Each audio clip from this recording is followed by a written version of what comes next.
And a happy Palm Sunday from Topper Station in the Mountain East Conference Digital Network, live from the beautiful campus of West Liberty University. It's an Acrobatics and Tumbling Sunday with the Hilltoppers hosting number 7 ranked Fairmont State in the final regular season meet for both squads. Hi everybody, welcome inside the ASRC here at West Liberty. High above the arena floor, I'm Don Clegg, happy to be bringing you today's meet.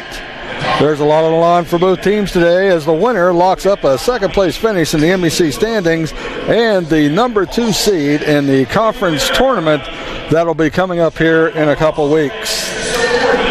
And also it's senior day for West Liberty. 3 Hilltoppers, Hannah Kowarski, Sarah Lee, and Paige McLaughlin, along with student assistant coach Emily Madison, will be participating in their final home match this afternoon.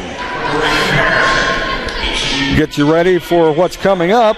All NCATA matches consist of 6 events with 20 total heats.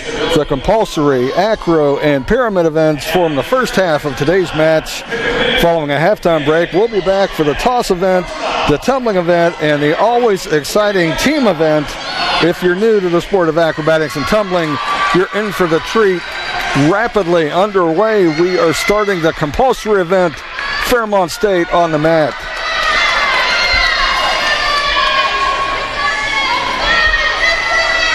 This is the acro heat of the compulsory event.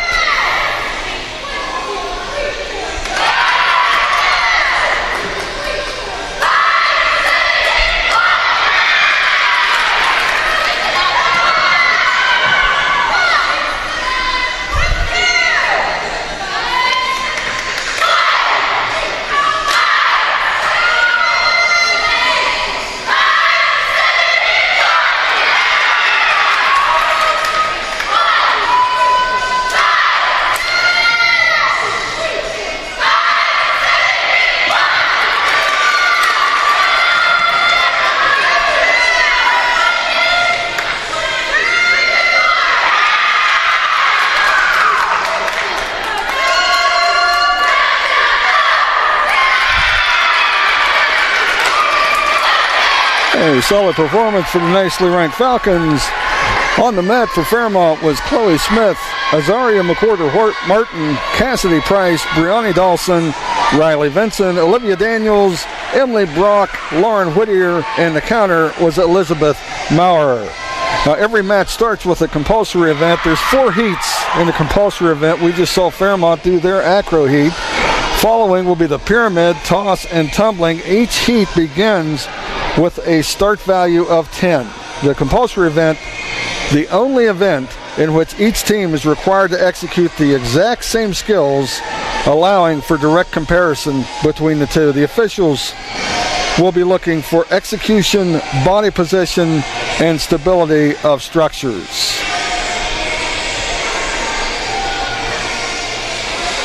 Fairmont team on the sidelines looking up at the overhead video board with the replay of their performance. And they seem well pleased with it.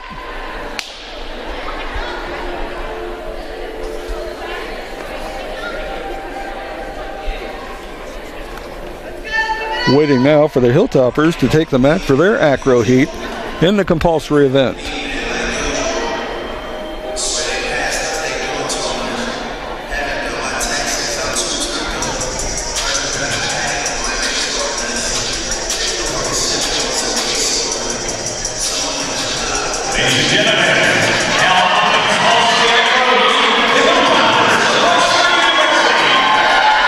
And here come the Hilltoppers. Again, judges looking for execution, body position, and stability of structures.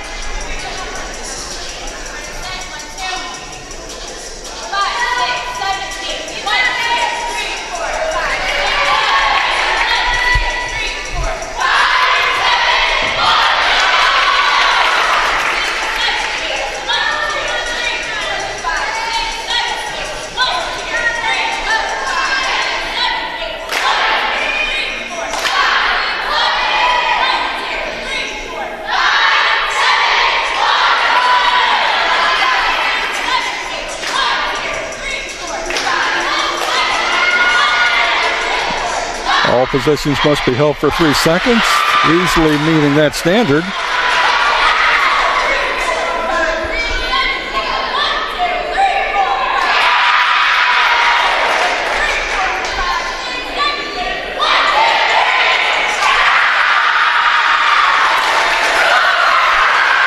And the Hilltoppers appear to have gotten off to a strong start. Head coach Kelsey Kyle leading the cheers on the sidelines. On the mat for the Hilltoppers in that heat, number 0, Kayla Gandy. Number 3, Abby Horvath. Number 11, Hannah Kowarski. Number 30, Abby Swinderman. Number 12, Katie Imborski. 15, Avery Ray. 17, Paige McLaughlin. 20, Paige Lawrence. The counter, number 22, Sarah Lee. Next up in the compulsory event, the pyramid heat.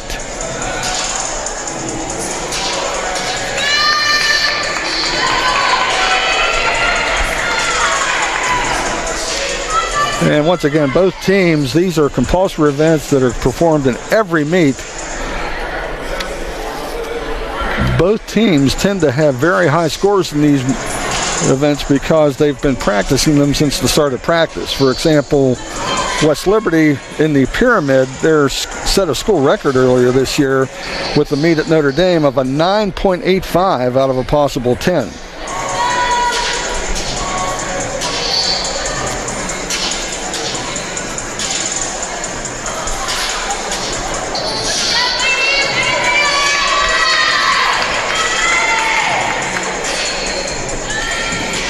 Waiting for the start of the pyramid heat in the compulsory event as the judges finish compiling the scores for West Liberty in the inaugural acro heat.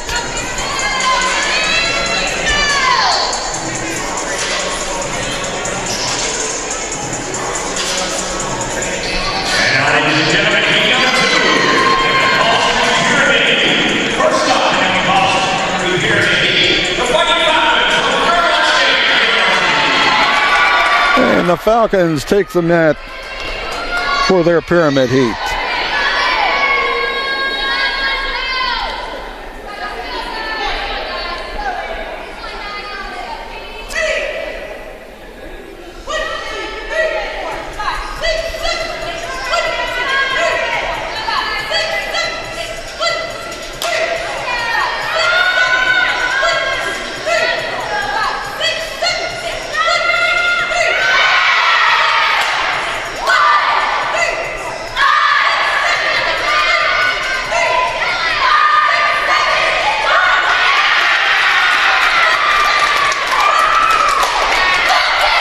Very nicely done by Fairmont State.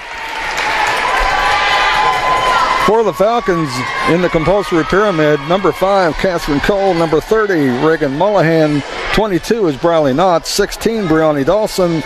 18, Emily Brock. 34, Kaylee Rehak. 27 is Madeline Walker. 12, Olivia Daniels. 20, Hope Kiska. 26, Magdalene Gelati. 10, Izaria McWhorter-Martin. 29, Elizabeth Marr. The counter, number 13, Peyton Barnes. As we mentioned coming in, a very important meet for both teams. Both teams come in here. It's the last regular meet of the season. Both with only one loss in the Mountain East Conference. Both suffering that loss at Frostburg State, currently unbeaten in MEC play and number 6 in the country. Frostburg State, with a narrow win over Fairmont State last month, leapfrogged the Falcons into 6th place on the NCATA rankings. We'll get into those a little bit later in the telecast.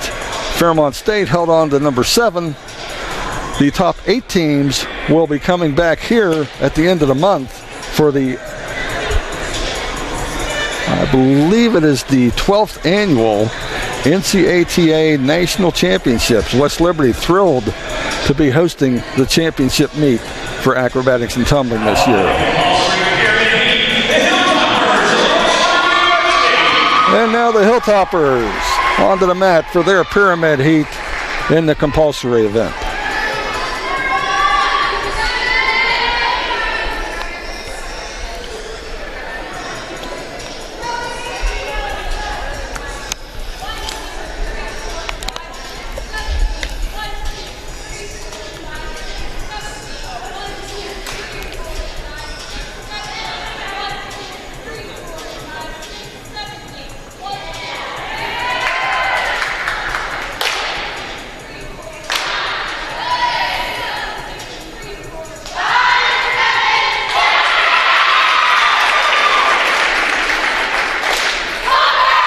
And once again, a very solid performance from the black and gold. Highly competitive meet so far.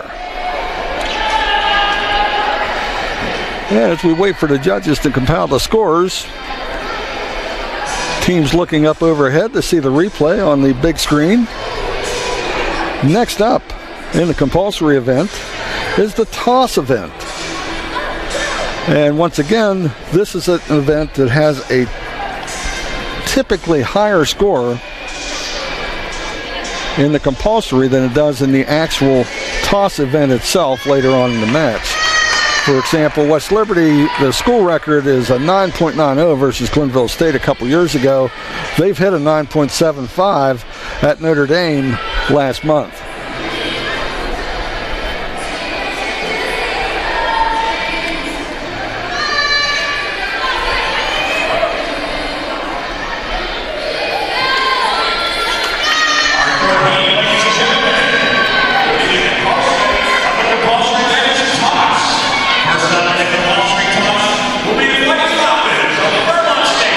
And the Falcons take the mat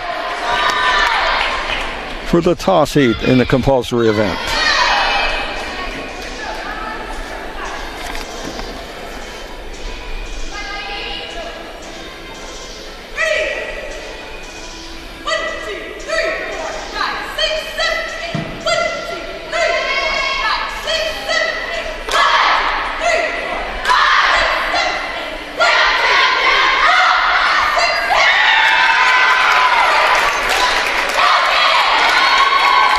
Nicely done by the Falcons. Great height on the tosses, which is one of the criteria that the judges will look for.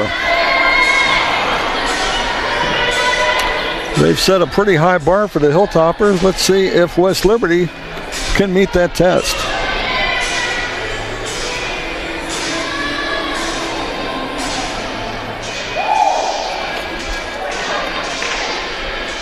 And once again with that toss heat,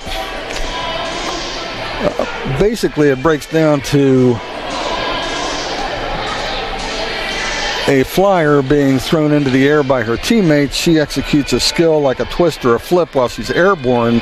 And what the judges are looking at is the height of the toss, body position, and also for tight, high catches. They like to see the catches being executed at or around shoulder level as a safety precaution, which safety is one of the big factors that are involved in everything with acrobatics and tumbling.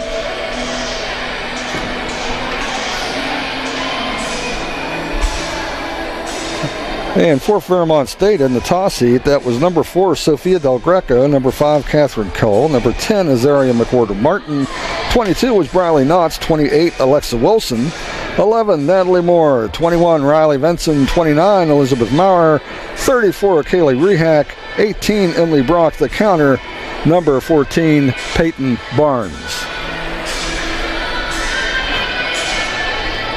Waiting now for the Hilltoppers to take the mat for their toss heat in the compulsory event. Judges will be compiling the scores. They'll reveal the scores at the end of each event. They'll add up the scores for each heat and report them out, and we, of course, will pass them along to you as soon as we get them. Now, in a compulsory toss, the Hilltoppers of West University.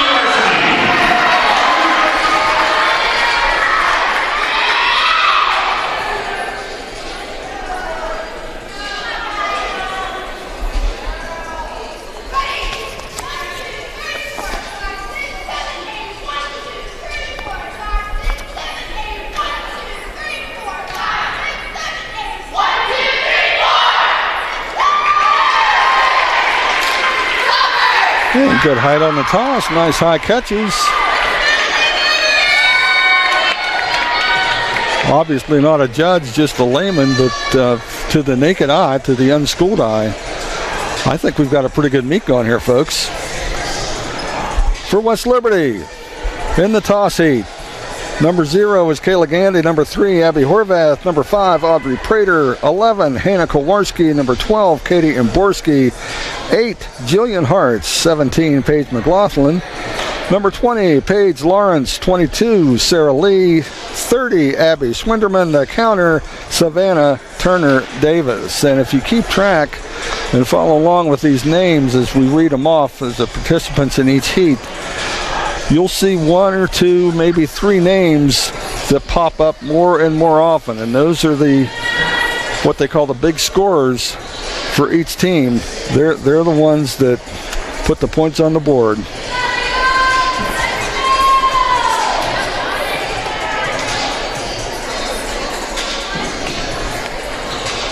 Waiting now for the fourth and final heat in the compulsory event, the tumbling heat, and this is where the points tend to take a slide. You'll have as many as eight student athletes on the mat, and since scoring is based on deductions from a start value of 10, with 8 student athletes all performing a set of skills, there's 8 opportunities for deductions, so scores tend to be a bit lower in the tumbling heat than in the other 3 heats of the compulsory. For example, West Liberty's score record in the compulsory tumbling is 8.90 as opposed to 9.90 in several other heats, and 8.30 is their season high this year. That also happened at Notre Dame last month.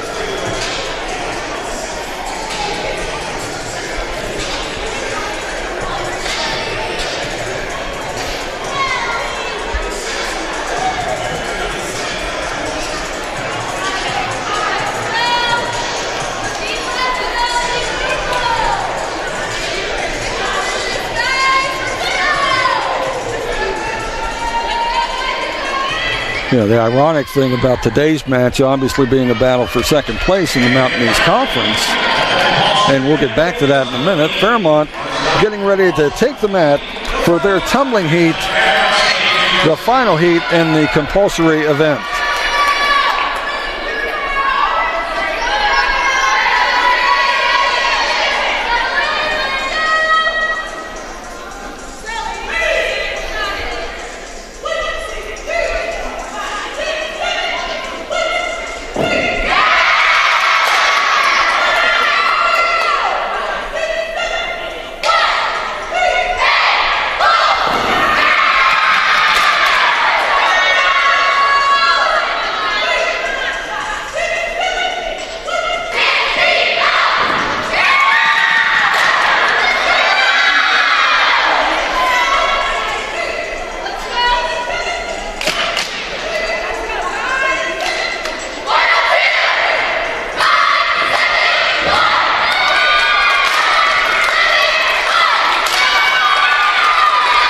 Very well done by the Falcons.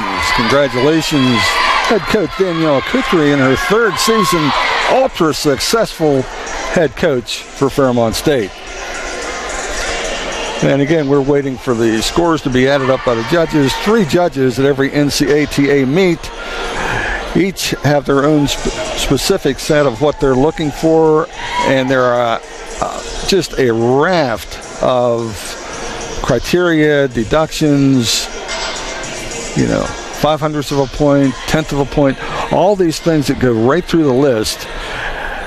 It is a difficult, challenging task to be a judge in this sport.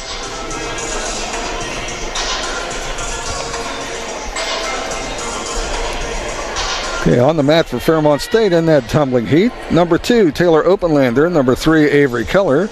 Number 5, Catherine Cole. Number 7, Zara Christoph. 12, Olivia Daniels. 18, Emily Brock. 35, Jacqueline Kelly. The counter, there wasn't a counter there. It was number 10, Izaria McWhorter Martin, rounded out the Falcon 8. Waiting here for the Hilltoppers to take the mat for the tumbling heat in the compulsory event. This will wrap up the compulsory event, and we'll get our first look at the scores of today's meet after this event, after this heat.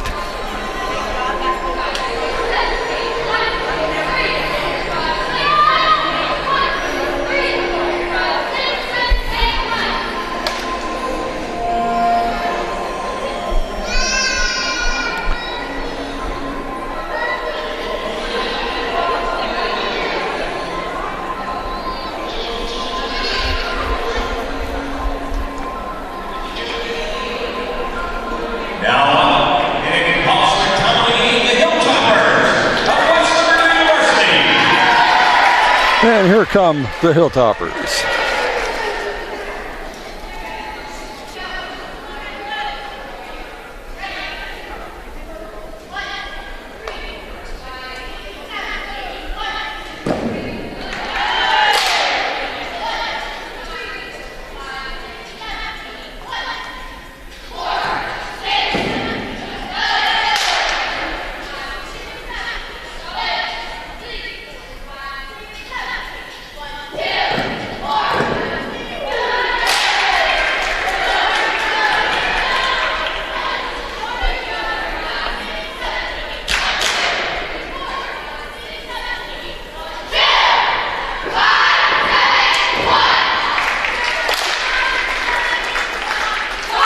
And very solid routine for the Hilltoppers. Nicely choreographed. And pretty well synced. Head coach Kelsey Kyle seems pretty pleased with it.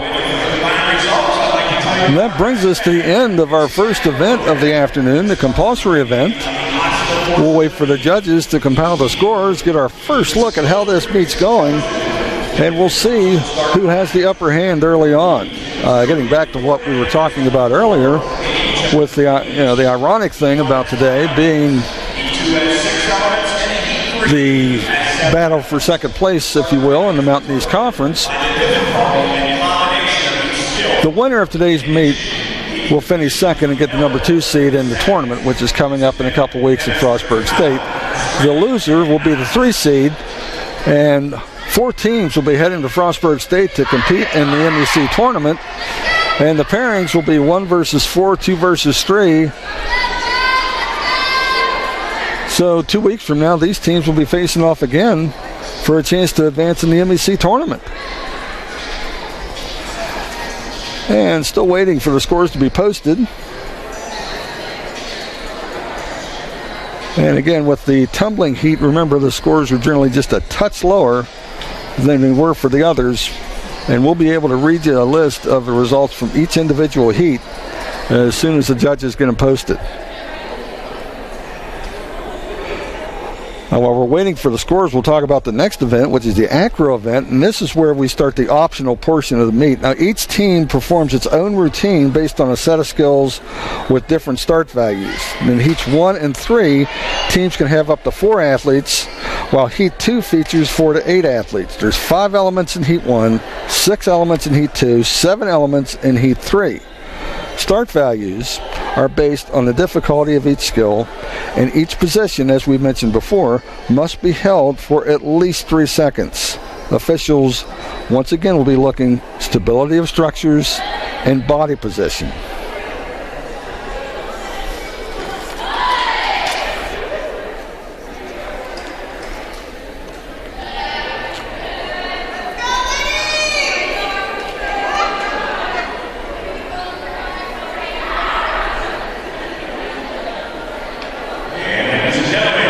And I think the scores are in. And as we expected, it is a close win. In the acro heat, Fairmont State 8.950. West Liberty 8.850. In the pyramid heat, Fairmont State 9.55. West Liberty 9.60. In the toss, Fairmont State 9.30. West Liberty 8.25, and in the tumbling heat, 7.95 for Fairmont State, 7.70 for West Liberty. The cumulative score after the first event, Fairmont State leads 35.75 to 34.40. Both squads off to a solid start.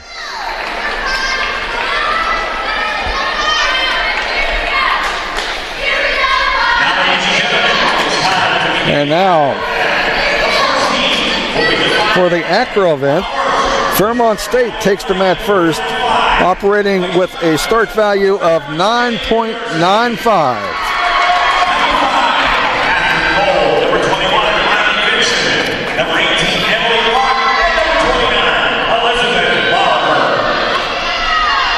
This is the acro 5-element heat.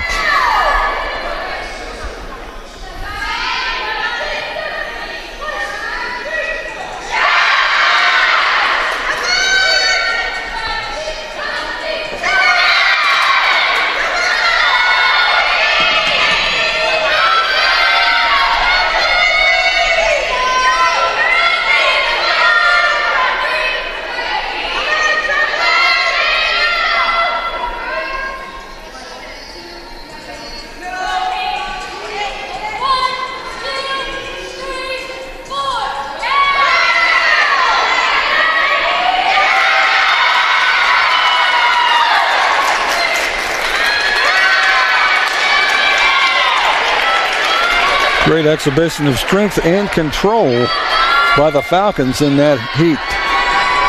And again, strength and control, that is the definition of acrobatics and tumbling. For the Falcons in the 5-element heat, number 8 was Jillian Hartz. Number 10, Bella Paternoster. I'm sorry, I'm reading the West Liberty roster. Here we go.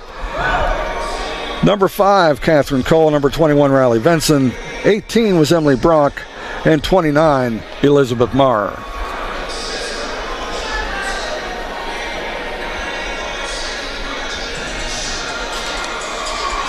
And I apologize, I didn't get the number of the counter for Fairmont State in that heat. Very impressive routine by the top number 5, Catherine Cole. And another high bar for the Hilltoppers as they await their first heat, the 5-element heat in the toss event. Looking to make up a 1.35 point differential after the compulsory event.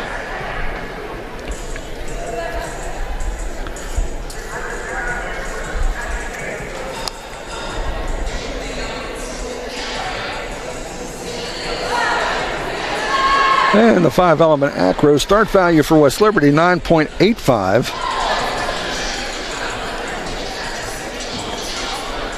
Which means that a perfect routine for West Liberty would score 9.85. It's impossible to get a 10. And that's where start values come in. You see Fairmont State started with a 9.95. So theoretically they would have a 1/10 of a point advantage, but again, those are based on the difficulty of skills, and it's a balance the coaches try to strike throughout the year. And here come the Hilltoppers for their initial acro heat.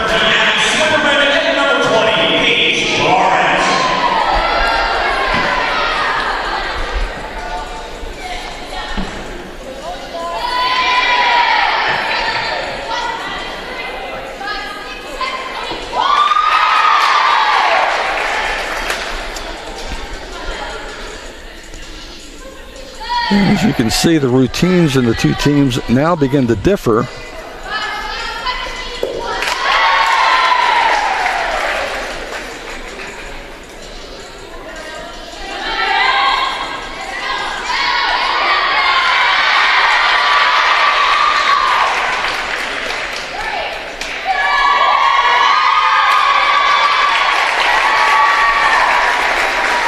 And well done by West Liberty.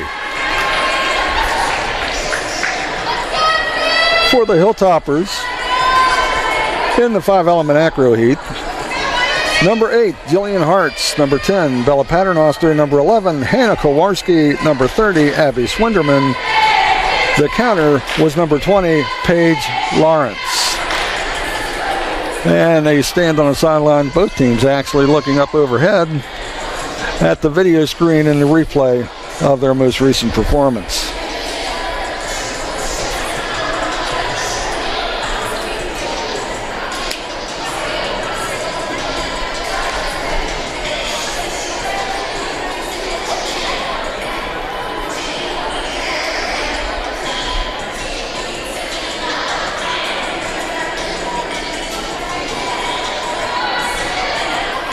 To give you an idea of what the Hilltoppers were shooting for here, their school record was a 9.75 against Gannon a couple years ago. Their high this season was a 9.45 in a March meet on the road at nationally ranked King, Tennessee.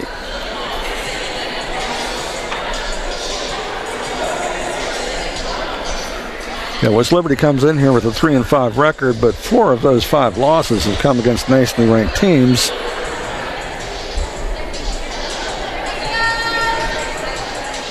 Still waiting for the judges to score the first heat of the acro event. Speaking of Fairmont, we mentioned their loss came against Frostburg State last month. Took a slim lead into the final team event, only to see the Bobcats pull out the win by less than a point. The second heat in the acro event will be the 6-element. Up first, Trivia note to add to that, and an impressive one to begin with, That was the first loss for Fairmont State in any Mountain East Conference match, be it regular season or tournament. They had never lost a Mountain East Conference match. But here they are on the mat for the 6-element heat of the acro event.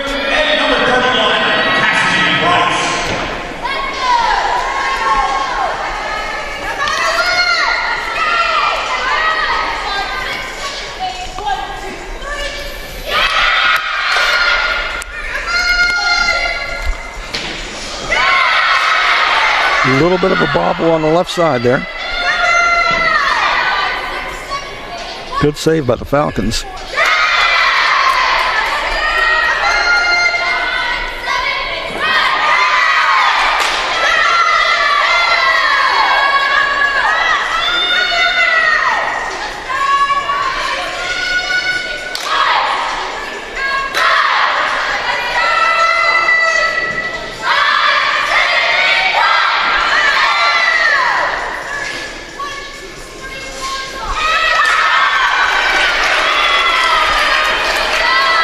Yet another solid routine from Fairmont State. On the mat for the Falcons in the 6-element synchronized heat. Number 1, Chloe Smith. Number 10, Azaria McWhorter-Martin. Number 16, Brianni Dawson. Number 12, Olivia Daniels. Number 2 was Taylor Openlander.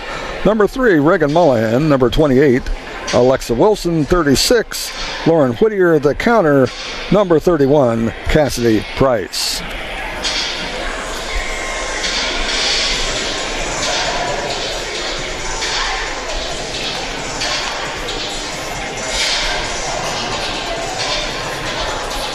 As we wait for the scores, a good chance to meet our coaches, so to speak. For Fairmont State, Danielle Kittry, in her 3rd season as the Falcons head coach, she's won back-to-back MEC tournaments, led Fairmont to NCATA Nationals a year ago.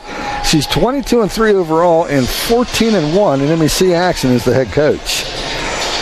An elite student athlete during her playing days with the Falcons, Kittry was the NCATA's first 4-time All-American, qualified for 11 national individual event finals during her career.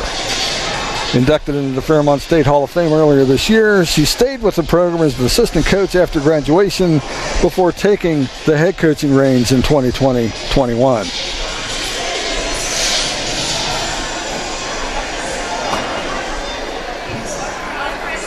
And I think we're getting ready. I think the judges are just about ready to wave the next heat onto the mat. So we'll hold off on Kelsey Kyle's bio until afterwards.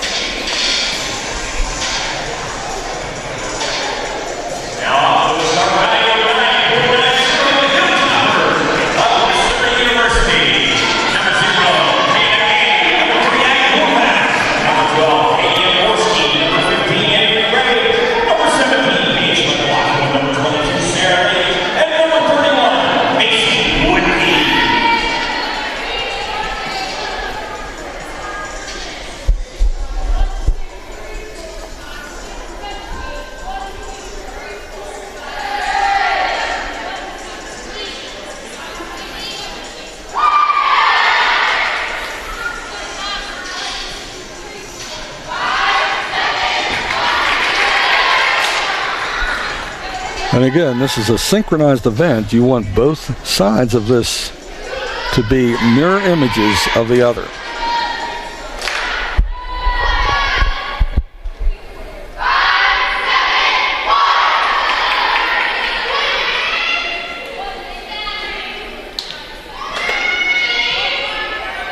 Must be held for 3 seconds. And nicely done by West Liberty. On the mat for the Hilltoppers, in the 6-element synchronized heat, 0, Kayla Gandy, 3, Abby Horvath, 12, Katie Imborski, 15, Avery Ray, 17, Paige McLaughlin, 22, Sarah Lee, the counter, number 31, Macy Whipke. And as we watch the replay on the big screen overhead, let's take a look at West Liberty head coach Kelsey Kyle.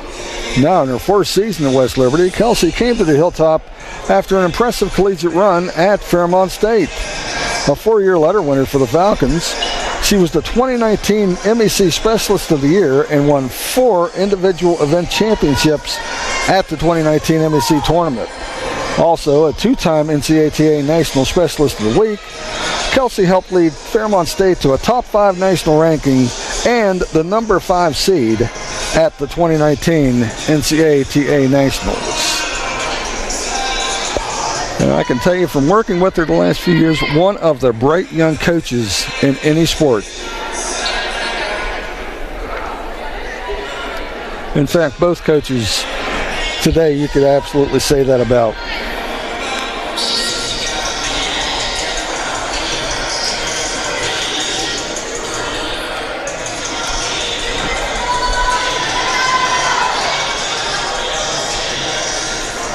As we wait for the judges to compile the score in the 6-element acro heat, we look ahead to the 7-element heat. Coming to the mat for Fairmont State in the 7-element heat will be number 4, Sophia Del Greco, number 7, Zara Christoph, 13, Peyton Barnes, 22, Briley Knotts. The counter will be number 27, Madeline Walker. Here come the Falcons.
And a very solid routine for the Falcons, especially impressive the work of the tops. Number 4, Sophia Del Greco, number 7, Zara Christoph.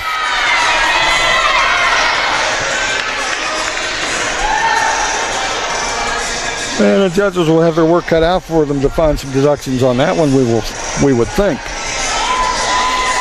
And we wait for the Hilltoppers to take the mat. And this will wrap up our second event of the afternoon, the acro event. The final heat, the 7-element heat of the acro event.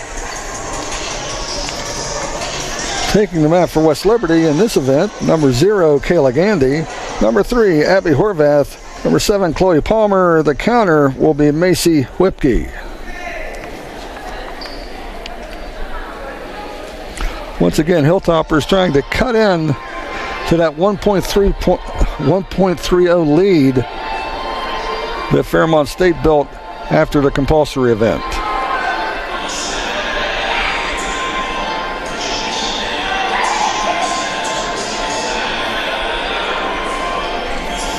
Now, with a start by 10.0, your Hilltoppers of West Liberty University, number 0, Kayla Gandy, number 3, Abby Horvath, number 7, Chloe Palmer, number 31, Macy Whitney.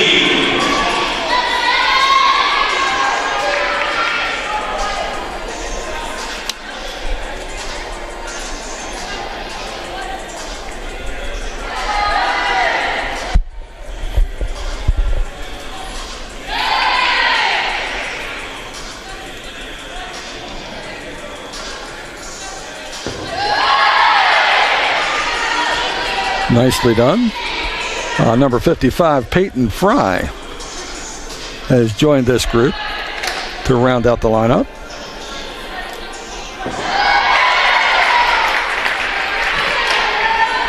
Pretty twisting dismount by Kayla Gandy.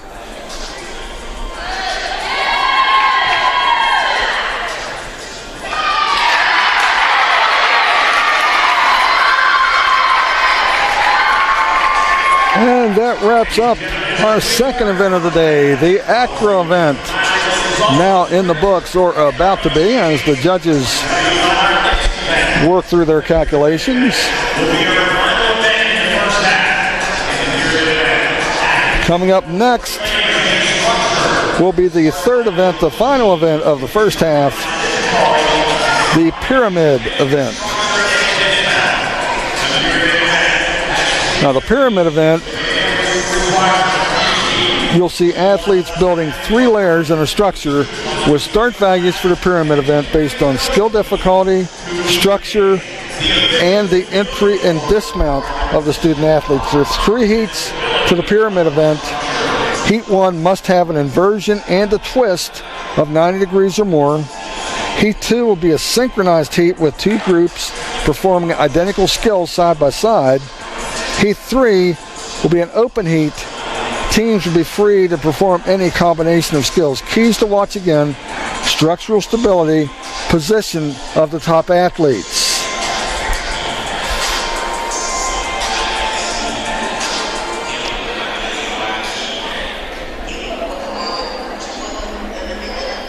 And we mentioned the importance of start values. Looking back here in the pyramid event, which just concluded, Fairmont had start values of 10 in each one of the 3 heats. The Hilltoppers had start values of 10 in Heat 2 and Heat 3, and a 9.80 start value in Heat number 1. Once again, waiting for the scores from our second event of the afternoon. And here they are.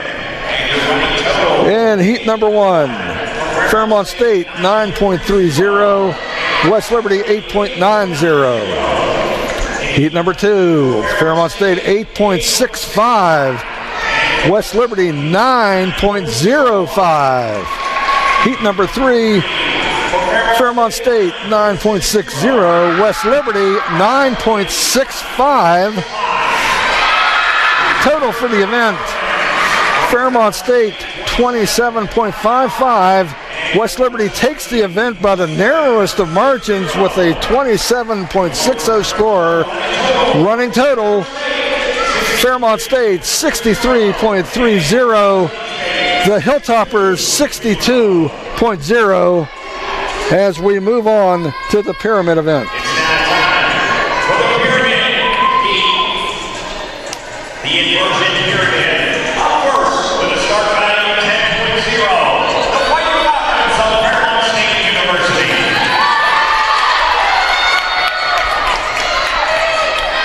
And here are the Falcons. And a start value of 10.0.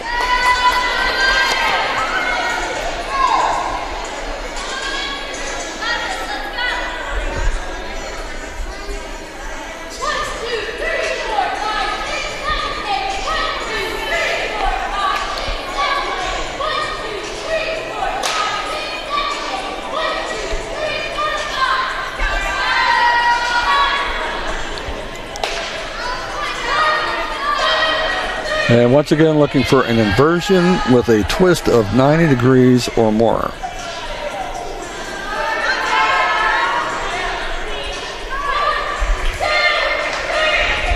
This is Zara Christoph on the top.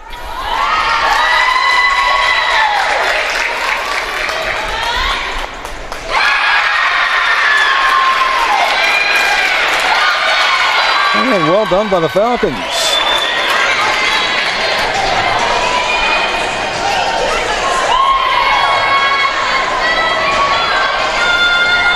And in the pyramid heat, our first heat of the pyramid, the inversion heat, number 7, Zara Christoph, 13, Peyton Barnes, 10, Azaria McWhorter-Martin, 22, Briley Knotts, 16, Brianni Dawson, 18, Emily Brock, 20, Hope Kiska, 29, Elizabeth Maurer, 28, Alexa Wilson, 35, Jacqueline Kelly. The counter was number 21, Riley Vinson. And again, looking at the replay overhead, very impressive performance by Fairmont State.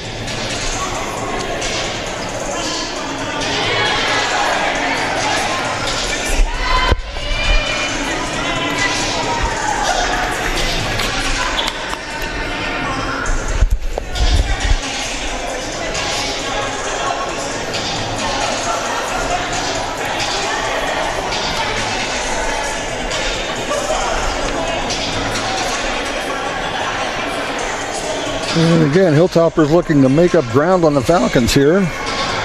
School record for the Hilltoppers in the inversion pyramid is a 9.95 against Davis and Elkins a couple years ago. Their high this season was a 9.60 in the win at Notre Dame on March 16th.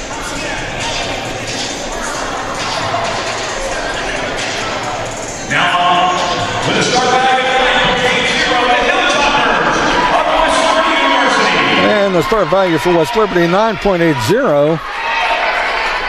They take the mat.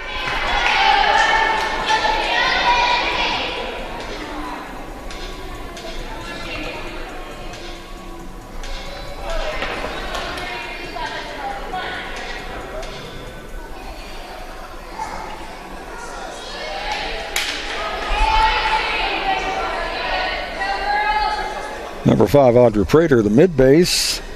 The top, Kate Lowry. And nicely done. And once again, the Heat 1 lineup in the pyramid for West Liberty. Number 5, Audrey Prater. Number 7, Chloe Palmer. 17, Paige McLaughlin. 20, Paige Lawrence. 21, Kate Lowry. And 55 was Peyton Fry.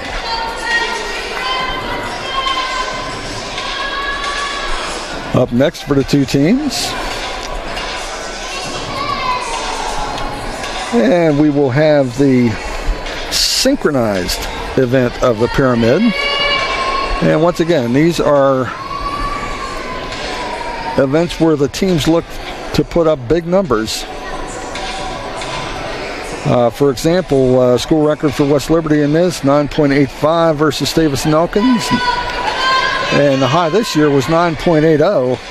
And the Hilltoppers, again, trying to reel in Fairmont State, which is out to a 1.30 lead after the first two events.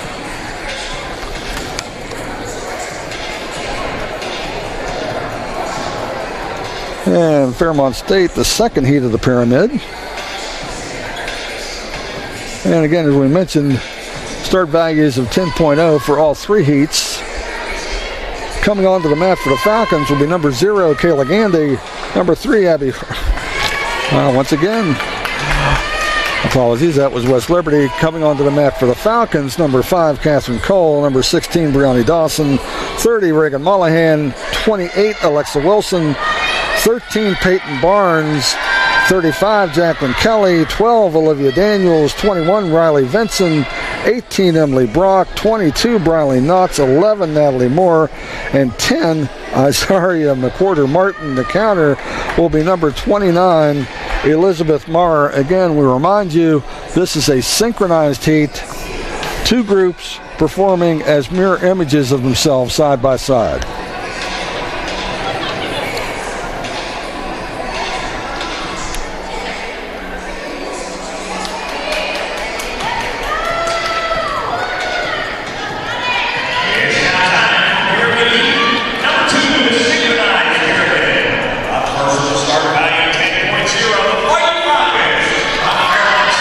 For the synchronized pyramid heat, here come the Falcons.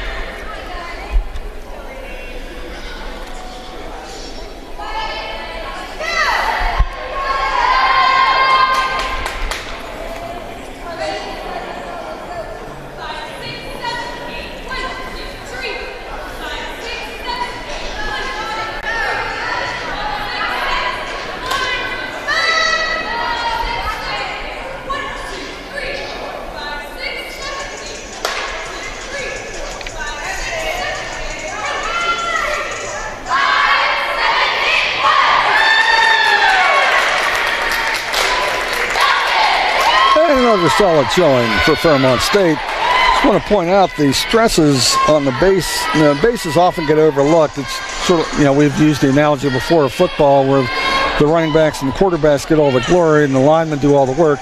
The bases in acrobatics and tumbling are like the offensive linemen in football. They do all the grunt work. But just a kind of a tip of the cap to number 16, Brianni Dawson, number 18, Emily Brock. They were the back bend bases supporting the mid base and the top on the two groups for the Falcons there, and that cannot be an easy thing to do. But again, these student athletes, they start working first day of school and they don't stop until the final meet. And they probably spend more time in the weight room than the football team. And pound for pound, you could probably argue that they may be among the they're definitely among the strongest student athletes on any campus that has acrobatics and tumbling. Strength and control, acrobatics and tumbling. And we await the Hilltoppers for their synchronized pyramid heat. Taking the mat for West Liberty in heat number 2. 0, Kayla Gandy. 3, Abby Horvath. 7 is Chloe Palmer. Number 11, Hannah Kowarski. 15, Avery Ray. 17, Paige McLaughlin. 18, Catherine Miller. 20, Paige Lawrence. 22, Sarah Lee. 30, Abby Swinderman. The counter, number 31, Macy Whipke. West Liberty University.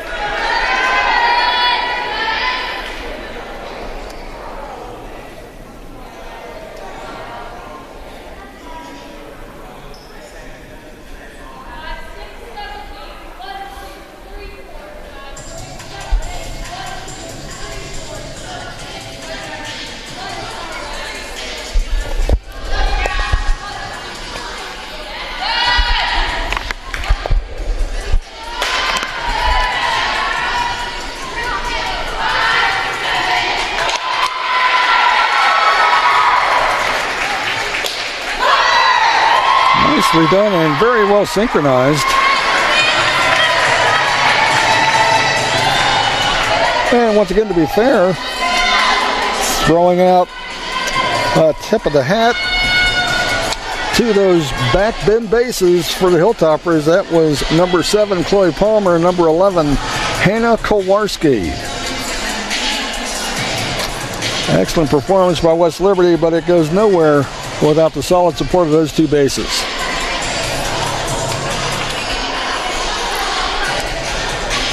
Well, we are down to our final heat of the first half as the judges compile the scoring from the synchronized pyramid of heat. We look forward to heat number 3.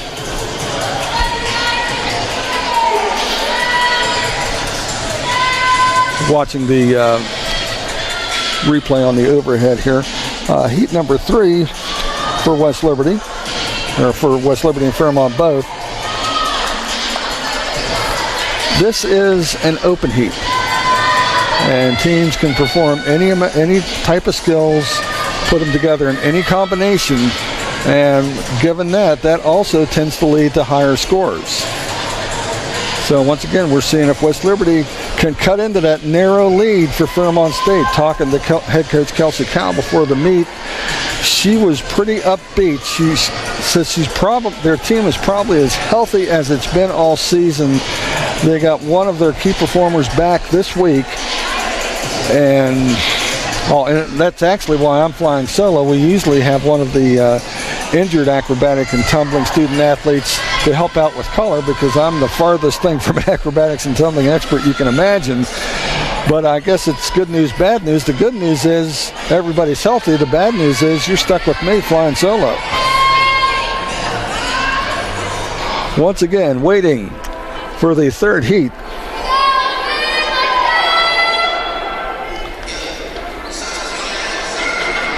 And should be getting close here.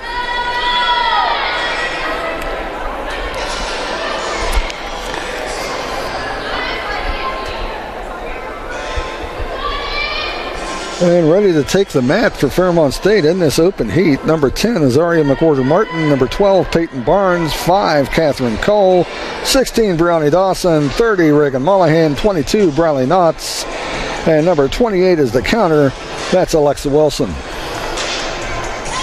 It's now time for period number 3.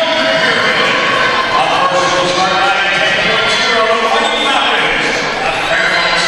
once again, start value of 10.0. Here are the Falcons wrapping up their first half of competition this afternoon.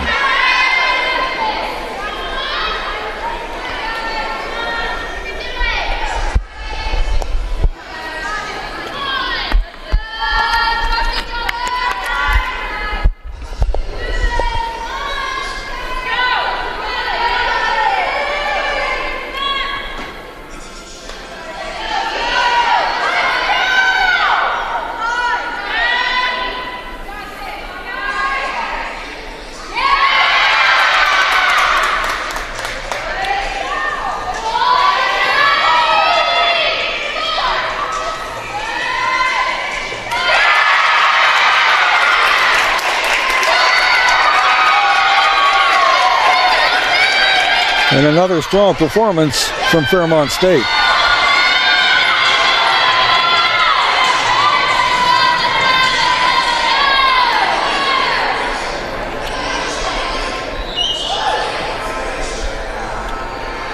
And once again, you're looking at a pyramid with 3 layers. And they form that structure, and the start values, which I believe for West Liberty is also a 10.0 for this particular heat, based on skill difficulty, structure, and the entry and dismount.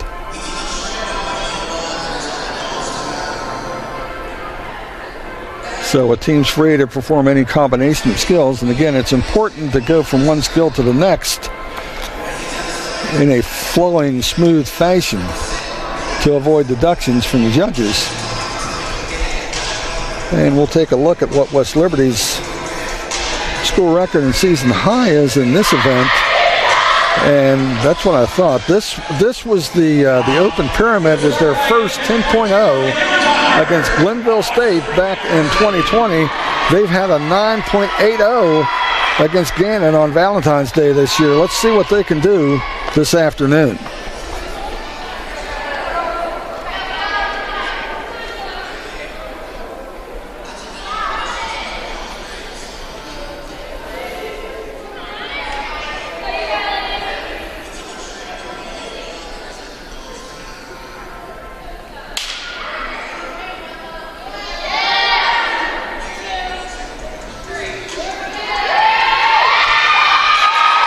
And nicely done.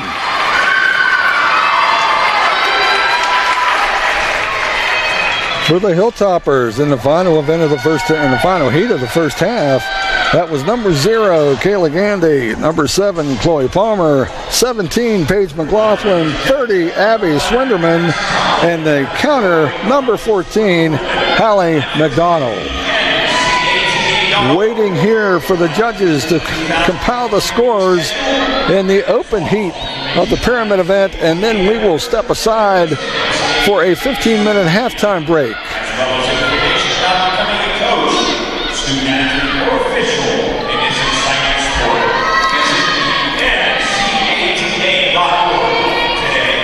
But before we do that, let's remind you that the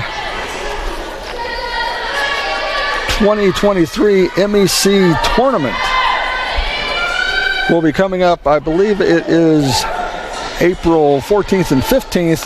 It will be hosted by number 6 ranked Frostburg State. First time the MEC tournament has been hosted by anybody other than Fairmont State. And of course, Frostburg State earned that reward by edging Fairmont State in a thrilling dual meet here a couple weeks ago. So everybody looking forward to that. Last opportunity to make a good impression on the National Ranking Committee, trying to get into the top 8 to earn a shot to come back here at the end of the month and compete in the compete in the NCATA Nationals. And waiting for the scores to come in. And again, it seems like a very, very tightly contested match.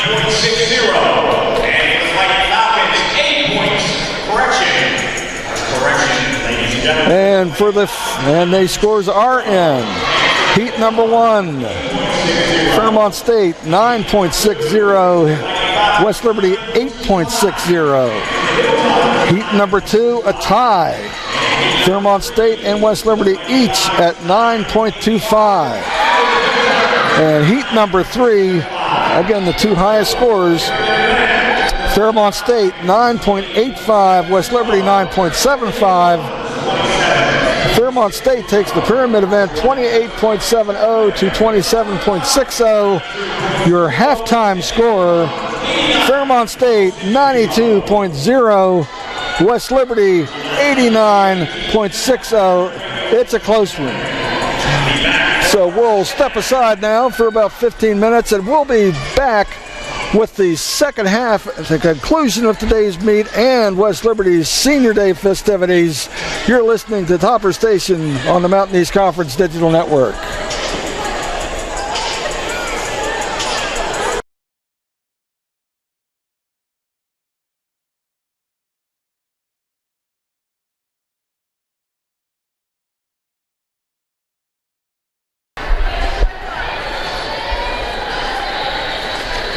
Well, welcome you back to the ASRC on the campus of West Liberty University, where Fairmont State number 7 ranked Falcons lead West Liberty in a very tight acrobatics and tumbling meet. The score at halftime, 92.0 for Fairmont State, 89.60 for the Hilltoppers.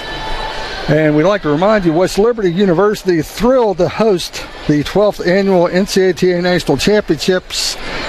2023 Acrobatics and Tumbling Nationals are scheduled for April 27 to 30 right here inside the ASRC. The top 8 teams in the final national rankings, along with the top individual competitors in each heat, will travel to the Hilltop campus later this month to compete for national championships. All begins on the 27th with 4 quarterfinal matches starting at 10:30 a.m. and continuing throughout the day. Team semifinals set for 4:30 and 7 p.m. on the 28th, with the national championship match scheduled for 5 p.m. on the 29th. The NCATA championships conclude on the 30th with the individual event finals beginning at 11 a.m. This year marks the first time the championships have been extended over a 4-day span. We hope you'll be able to join us. That's the 2023 NCATA National Championships, April 27th to 30th, right here at West Liberty University. And halftime festivities have concluded. We are ready to get back to the mats. And starting the second half is the toss event. One of the most exciting events is 4 athletes toss another teammate into the air and catcher. The flyer on top executes a skill such as a twist or a flip while she's airborne.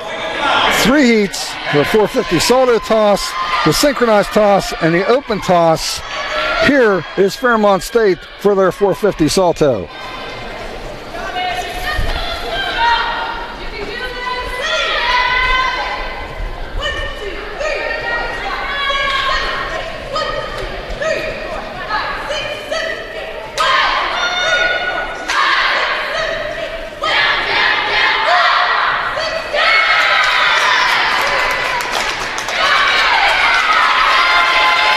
And nicely done by the Falcons.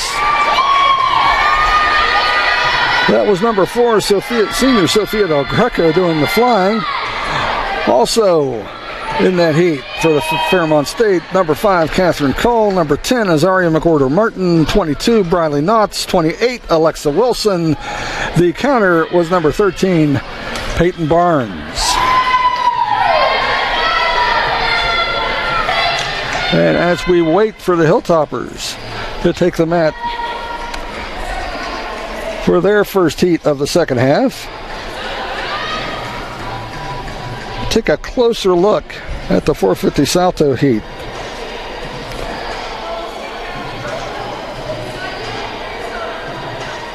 Well, basically, this whole toss event includes 3 or 4 bases and 1 top. Keys to good execution: the height of the top while she's executing her skill, the extension of the top off the bases and again before being caught, and the catch position. They don't want the head or the toes to be significantly higher than the other. It needs to be more or less a flat catch right around shoulder height. Catching too high or too low could result in a deduction. Again, waiting for the Hilltoppers to take the mat for their 450 salto toss. Here we go.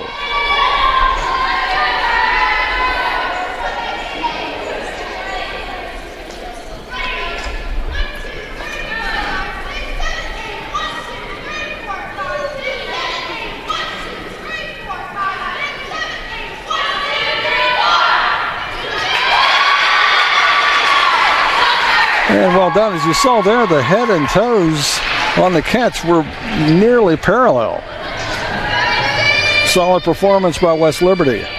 That concludes the 450 salto toss. Next up for both teams will be the second heat of the toss event, which is the synchronized toss. Now, once again, as we mentioned, that's two groups performing the same exact skills simultaneously side by side. You want to see mirror images.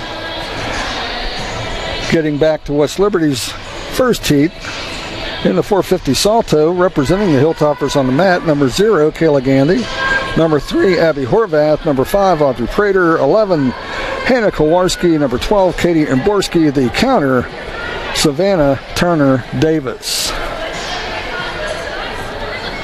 Fairmont State waiting to take the mat for their synchronized toss heat.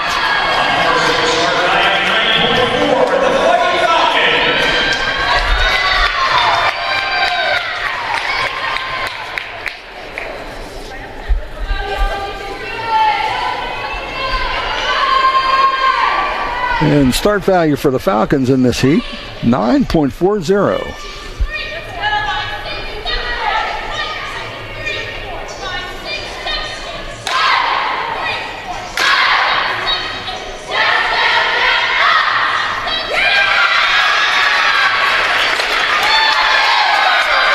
And well done by Fairmont State. They seem really excited. A lot of moving parts to synchronize in that heat. And once again, we mentioned the start values.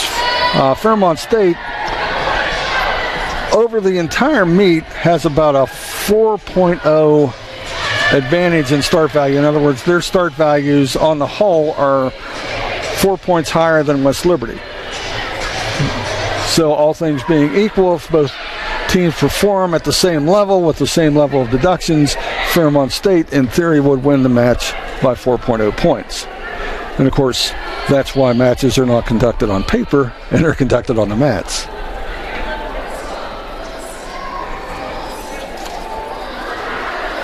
So waiting for West Liberty to take the mat for their sync heat in the toss event.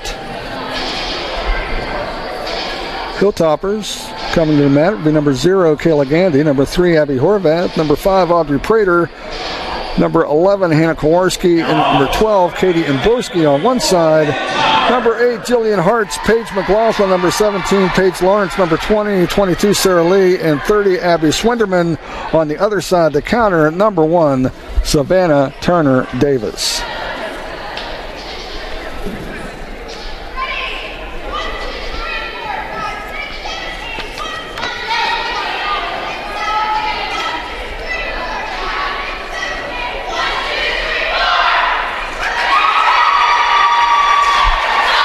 Nicely done by West Liberty.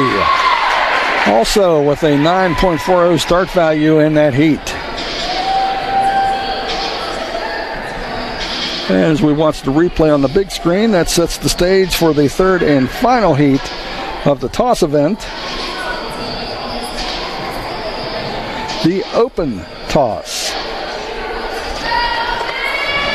And Fairmont State brings a 9.40 start value into the third heat of the toss event. West Liberty a little bit higher start value at 9.60. And Coach Kyle said she did tweak some of the start values coming into this meet, looking to gain a bit of an edge. And we'll see how that strategy pays off. Due up on the mat for Fairmont State in the third heat. Number 2, Taylor Openlander. Number 16, Brianni Dawson. 30, Reagan Mollahan. 31, Cassidy Price. 13, Peyton Barnes. And the counter at number 12, Olivia Daniels. And again, this will be the final heat of the toss event for Fairmont State. Once we finish off the toss event, we move directly into the tumbling event, which is the penultimate event of today's meet and sets the stage for the exciting team event, which brings down the curtain.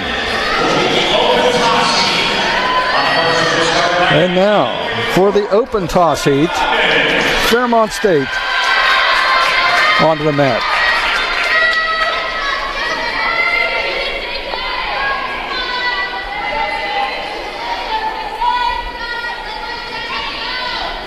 Again, start value 9.40.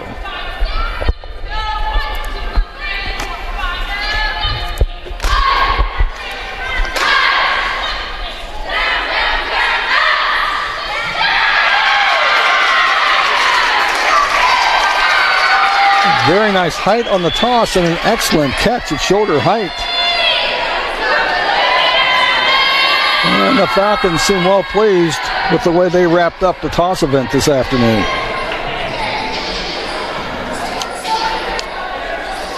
And with that, the spotlight turns to the host Hilltoppers.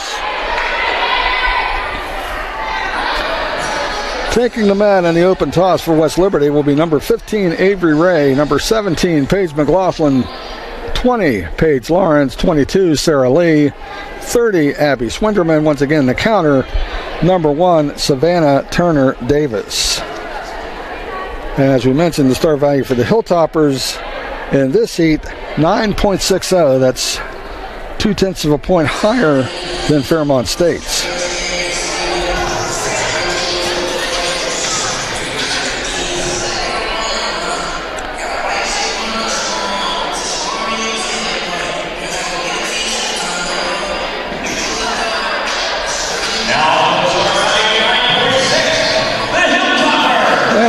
PA announcer Mark Delbrug brings the Hilltoppers onto the mat for the final heat of today's toss event.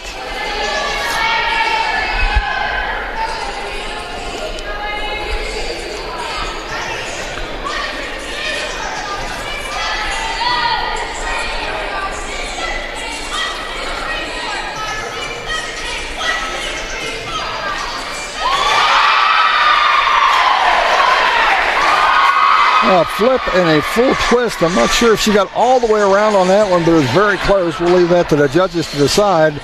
Nicely done by the Hilltoppers. And we are through 4 events here at the ASRC this afternoon. We'll wait for the judges to compile the scores, and we'll see if West Liberty has been able to chew into the Fairmont State lead even a little bit. And once again, you're talking about Fairmont State, ranked number 7 in the country. Their only loss, less than a point to number 6 ranked Frostburg State. West Liberty opened the season ranked number 15. They've had a couple tough losses to nationally ranked teams. They end up in here 3-5, but they're both one loss in the Mountain East Conference, and that's what's important, because that's what's being decided here today, is which team will finish second and earn the number 2 seed in the MEC tournament later this month. And as we wait for the scores to be posted, we take a look ahead at the 5th event on today's agenda, the tumbling event. This is also the longest event and tends to be the lowest scoring. There are 6 heats. The first 3 heats, synchronized group tumbling passes with 2, 3, and 4 athletes, known as the duo, trio, and quad passes.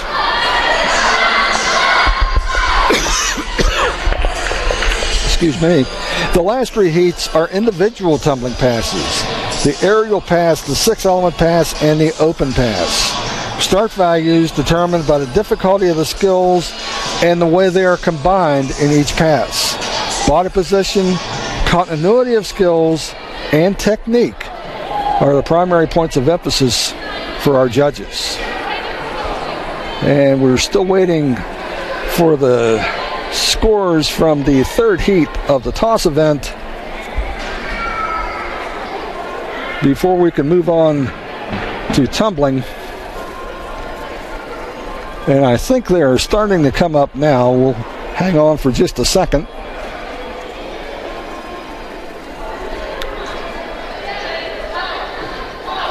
This has traditionally been one of the more challenging events for the Hilltoppers over the years.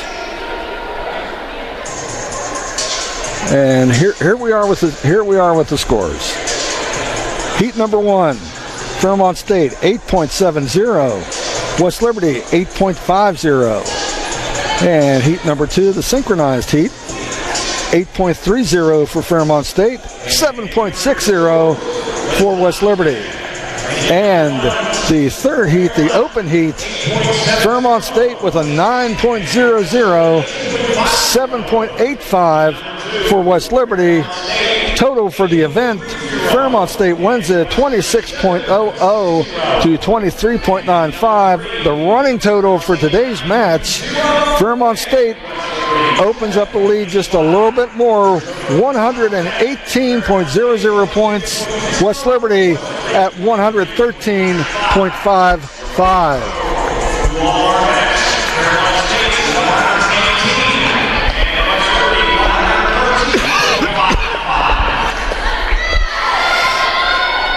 And that sends us into the tumbling event, the fifth event of the day.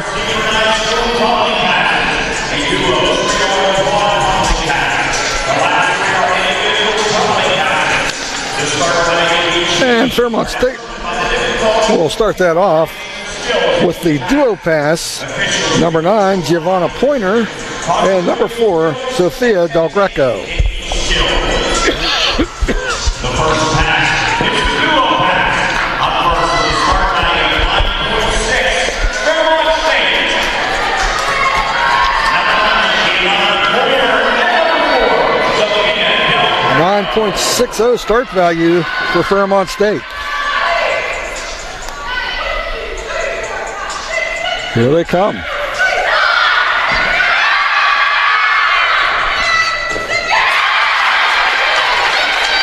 Just a slight over-rotation on the right-hand side, but all in all, a very nice routine for the Fairmont State Falcons.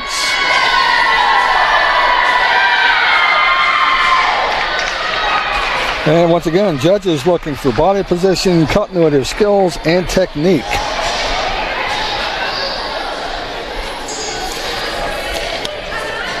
And sets the stage for West Liberty in the duo pass. Representing the Hilltoppers, number 0, Kayla Gandy, number 8, Jillian Hartz, a pair of sophomores on a very young West Liberty Hilltopper roster. Very bright future for the black and gold under head coach Kelsey Kyle.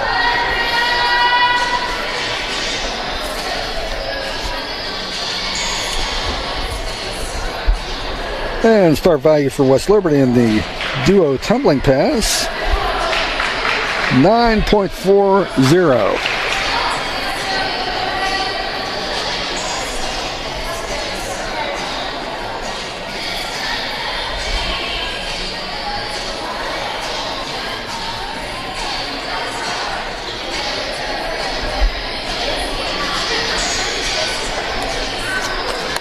And again, a big factor in the duo and trio and quad passes, these are all synchronized events. The 2, 3, or 4 athletes on the mat should be mirror images of each other coming across. Waiting for the judges to wave the Hilltoppers onto the mat for their duo pass.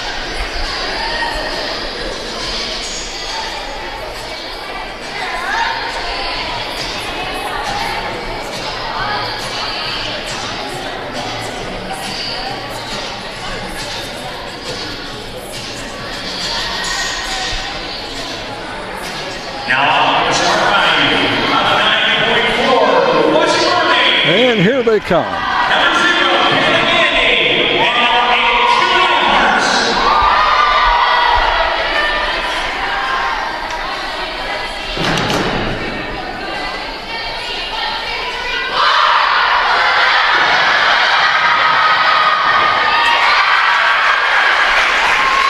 And very good synchronization for the two Hilltoppers.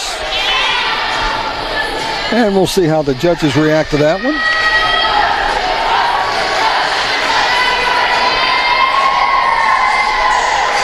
Setting the stage for the trio pass.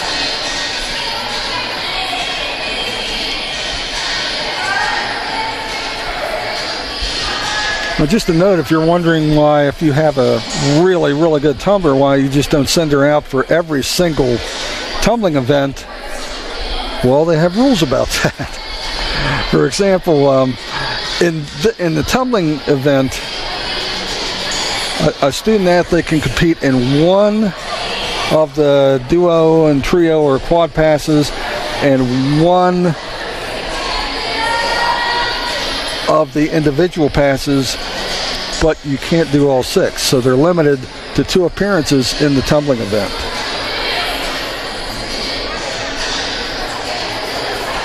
And as we wait for Fairmont State to come out for their trio pass, let's look at who the Falcons have coming up. Number 2, Taylor Openlander. Number 5, Catherine Cole. Number 7, Zara Christophe. And speaking of the youth of the Hilltoppers, Openlander and Christophe are sophomores for Fairmont State, and Cole just a junior.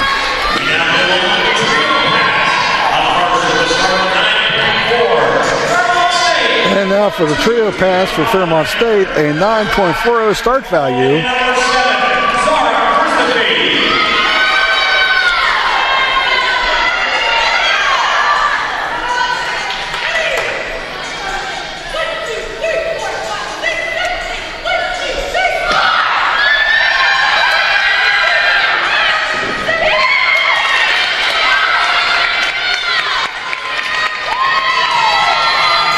Really good speed and synchronization, maybe a little bit too much speed. It looked like they carried off the mat a little bit. It'll be up to the judges to make that call. 1 foot off the mat isn't as big a deduction as 2 feet off the mat. But again, that's why we have judges here at the facility today. Again, West Liberty hoping for Fairmont State to just leave the door open a crack as they try to cut in to the Falcons' lead. Falcons came out of the toss event with essentially a 4.5 point lead coming into tumbling and team. So if you're a Hilltopper fan, the hour grows late. And looking ahead to West Liberty's trio pass, taking the mat for the Hilltoppers, number 5, Audrey Prater. Number 10, Bella Paternoster. Number 15, Avery Ray. Prater and Paternoster, freshman Avery Ray, and up-and-coming sophomore.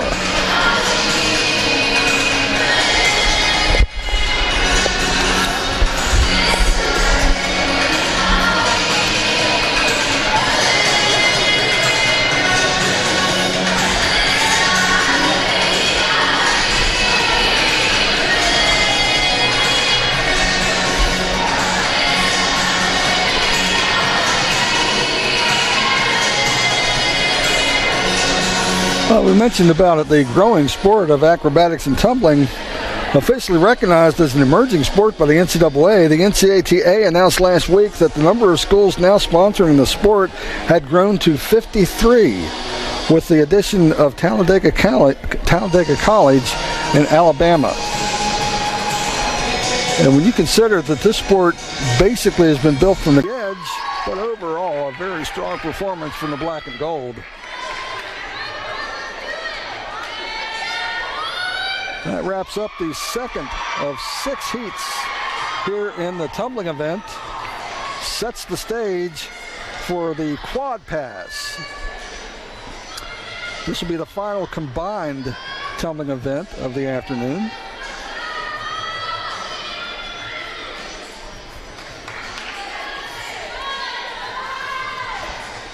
And ready on the sidelines for Fairmont State. In the quad pass, we're going to see number 1, Chloe Smith, number 11, Natalie Moore, 21, Riley Vinson, 29, Elizabeth Marr, 3 sophomores and a junior. And again, with this such a new and growing sport, there's a lot of youth and vitality on both rosters here. Very bright future ahead.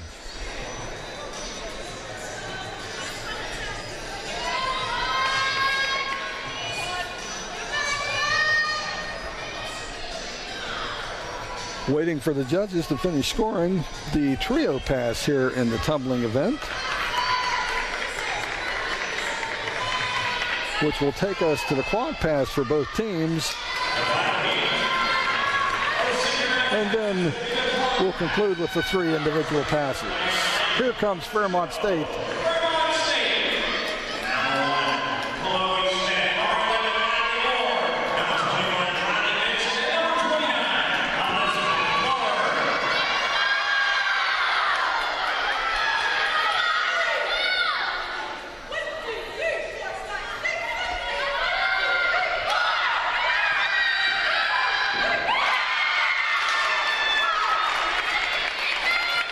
And nicely synchronized. One girl barely bounced off the mat but got right back on. I'm sure Fairmont State will score well with that heat.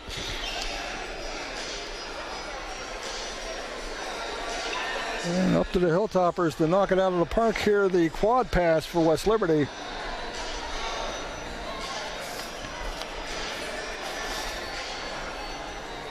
Start value for the Hilltoppers in the quad pass is 8.50. So they'll want to get as close to perfection as they can to try to put as many points on the board as possible this late in the meet, trying to make up ground. Performing in the quad pass for West Liberty, number 4, Elle Godby, number 17, Paige McLaughlin, 21, Kate Lowry, and 22, Sarah Lee.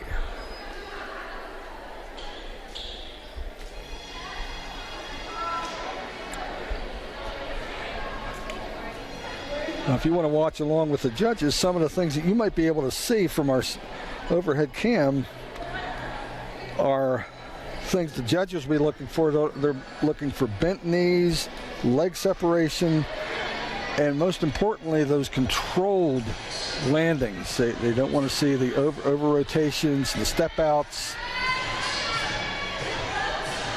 A very, very challenging event.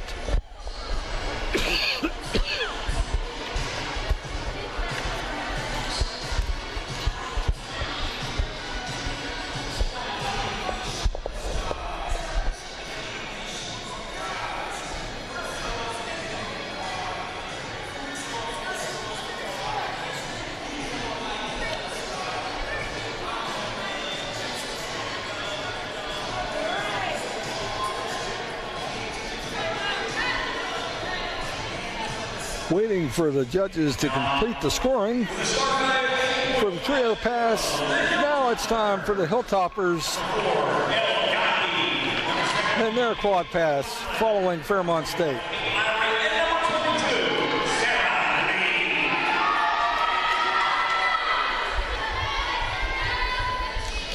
And again, synchronization and controlled landings.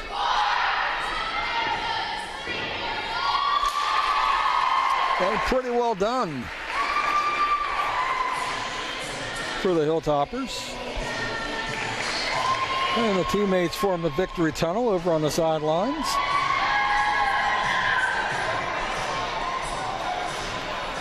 And that concludes the combined tumbling heats for today's match. 3 heats remaining. They will all be individual passes, beginning with the aerial pass, Representing Fairmont State in the area pass, freshman Giovanna Pointer, number 9. And again, we wait for the Hilltoppers, or I'm sorry, the judges, to complete their scoring of the quad pass for both teams. And once that is completed, we will move on to the individual passes here in the tumbling event.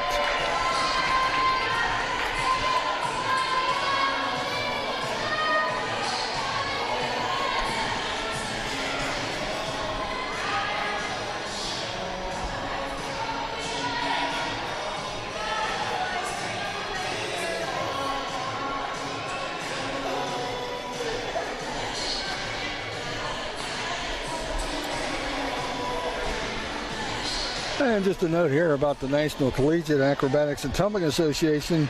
NCATA committed to creating new competitive opportunities for student athletes, coaches, and institutions through the sport of acrobatics and tumbling. Get back to that in a minute, but right now, let's watch Fairmont State's Giovanna Pointer in her aerial pass.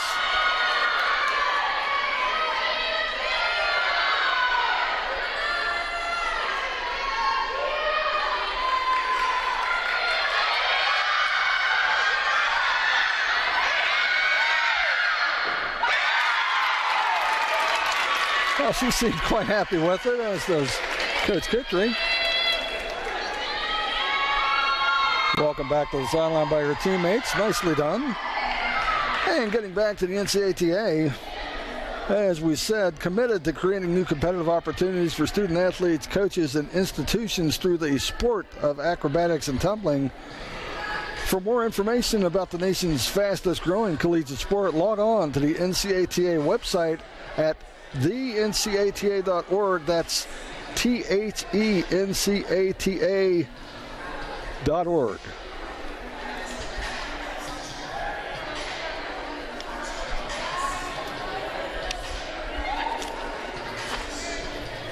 And waiting for the Hilltoppers aerial pass, sophomore Kayla Gandy. We've seen her quite frequently this afternoon.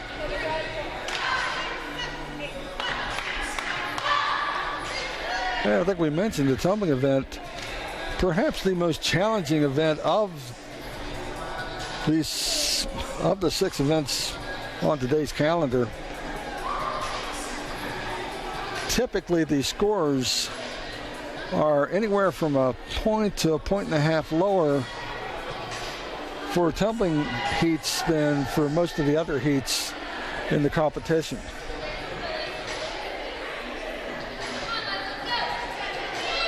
For example, in the aerial pass, West Liberty's school record was a 9.60 in last year's MEC event finals, which was actually the winning score in that. The highest this year, 9.350 in a home win here against Stevenson. And now, Kayla Gandy with the aerial pass for West Liberty.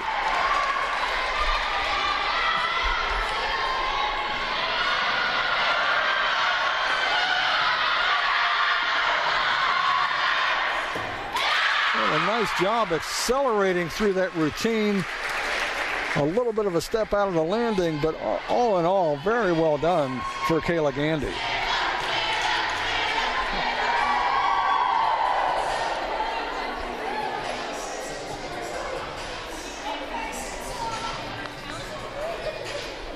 And getting close to the finish line here inside the ASRC this afternoon, the 5th heat of the tumbling event coming up. This is the 6-element pass, representing Fairmont State in the 6-element pass. Number 2, Taylor Openlander, a sophomore that we've also seen quite frequently this afternoon.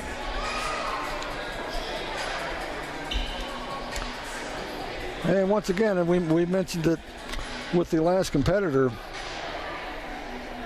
continuity of skills, acceleration of the pass. You see that as they pick up speed going across the mat, proper body positions, and the body position on landing.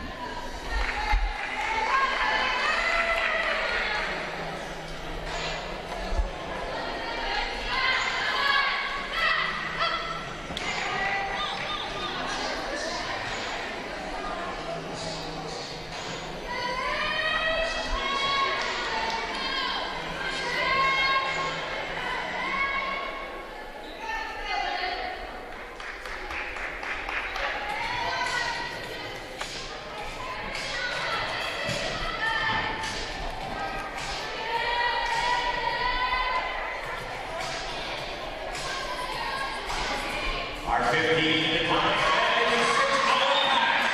Up first to the start line, 9-0. The fighting back is number 2, Taylor Openlander. And here is Taylor Openlander with Fairmont State's 6-element pass.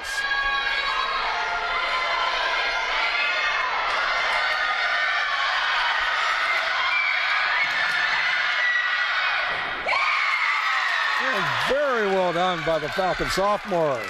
Gets a big hug from the coach and jogging over to her teammates.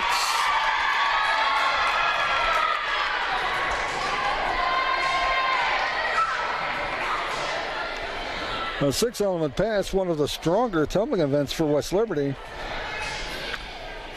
School record is 9.250, which was actually set earlier this year in the meet at Notre Dame. And coming into today, that is Jillian Hartz, another sophomore for the Hilltoppers, will be performing today. And that's a start value of, 9.50. So nearly perfect in that pass at Notre Dame, and the closer she gets to perfection today, the better it will be for her Hilltopper teammates. Once again, Fairmont State came into the tumbling event leading 118 to 113.55. Hilltoppers trying to cut into that lead to put themselves in the position to make a big move in the team event. Now on to the start line, 9-0. The Hilltoppers, number 8, Jillian Hartz. And here comes Jillian Hartz.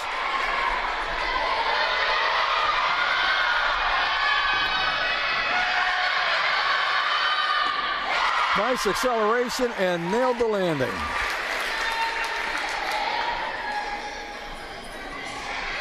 Clutch performance from the sophomore.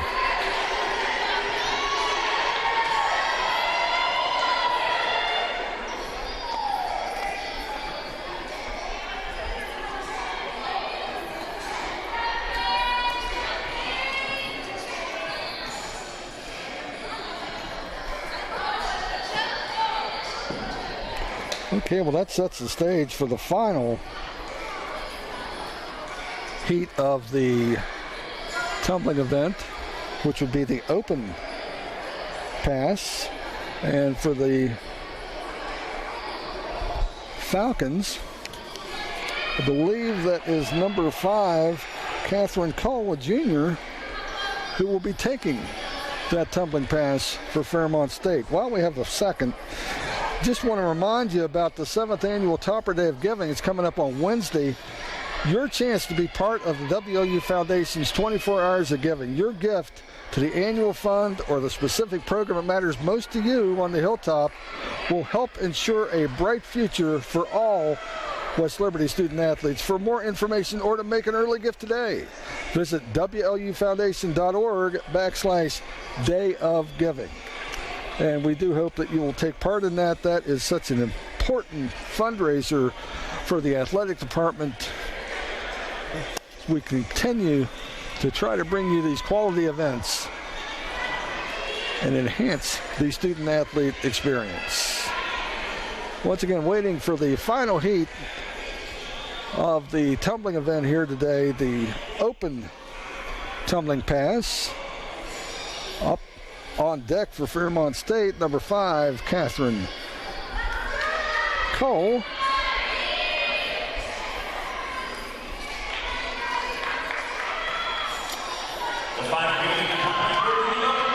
And Catherine goes by Katie, is a junior from Hartsville, Ohio, Uniontown Lake High School. Here she comes.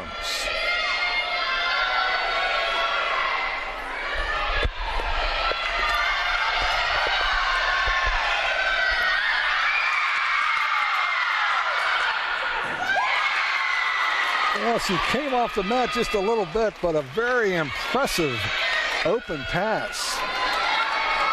A lot of acceleration, a lot of height. And we'll see what the deduction is from the judges.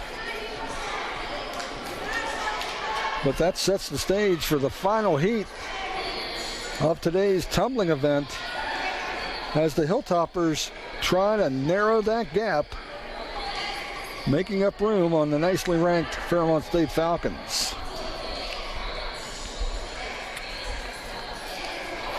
On deck for West Liberty, in the open pass, number 10, Bella Paternoster,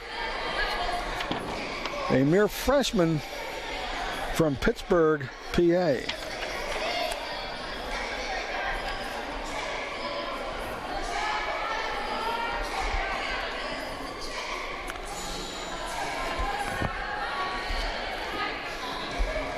And a start value for Bella in this event, 9.75. That's a quality start value. The school record for the Hilltoppers in the open tumbling pass, 9.325 against Glenville State a couple years ago. Their best this season was a 9.15 in that March 10th match at King, Tennessee.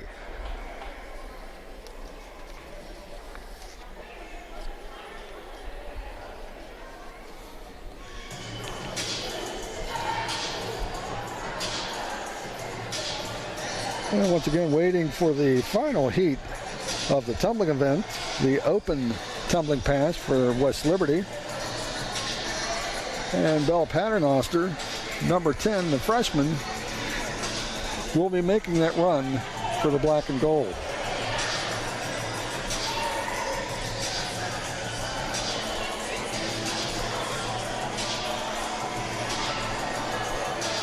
And judges working through the scores.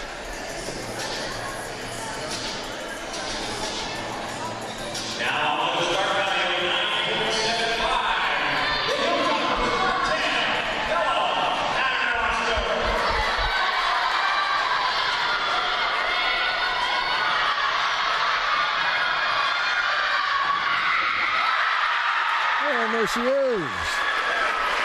It's a congratulatory hug from head coach Kelsey Kyle. John's back to her teammates.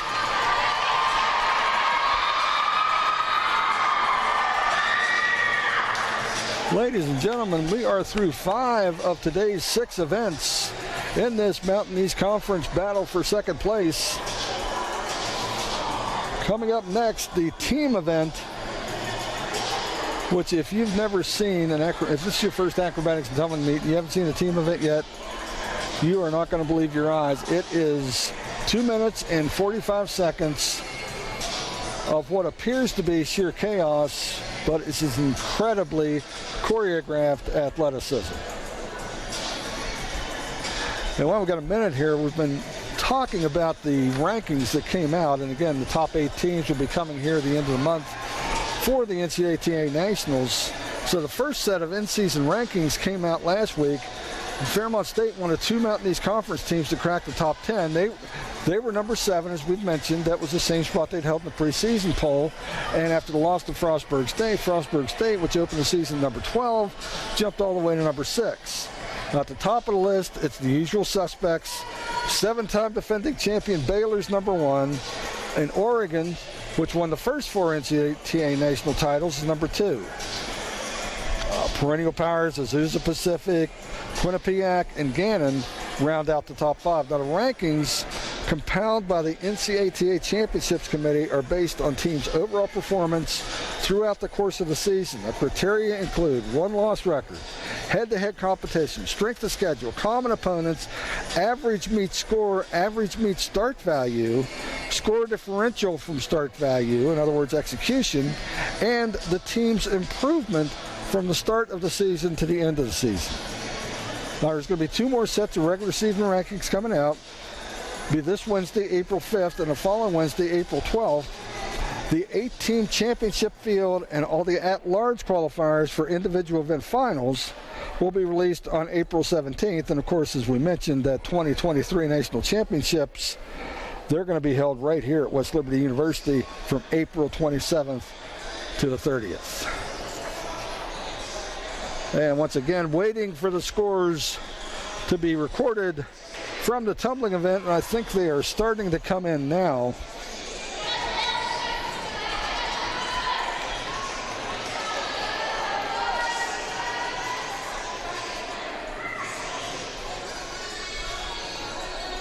And here we go. Heat number 1, Fairmont State 9.00, West Liberty 8.20.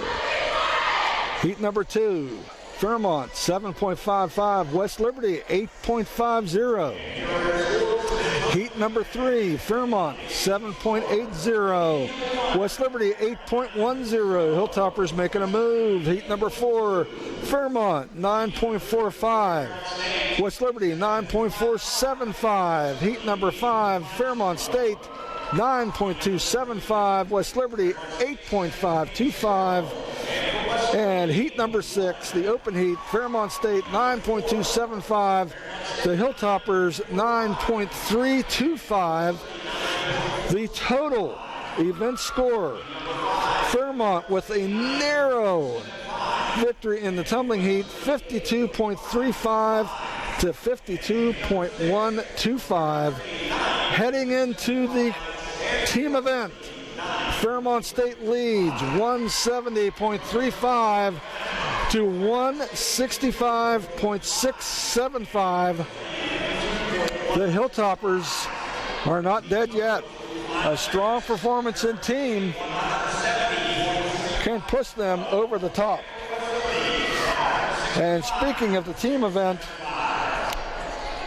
the final event of today's meet is the team event, and it frequently determines the winner because there are a ton of points available.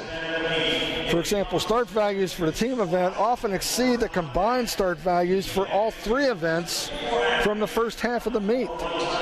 The team event combines all the skills from the previous 5 events, puts them on display with up to 24 athletes performing in a tightly choreographed routine set to music. It's exciting, it's energizing, it's a lot of fun to watch. Officials will be evaluating synchronization, body position, stability of structures, and technique. With no further ado, Fairmont State in the team event.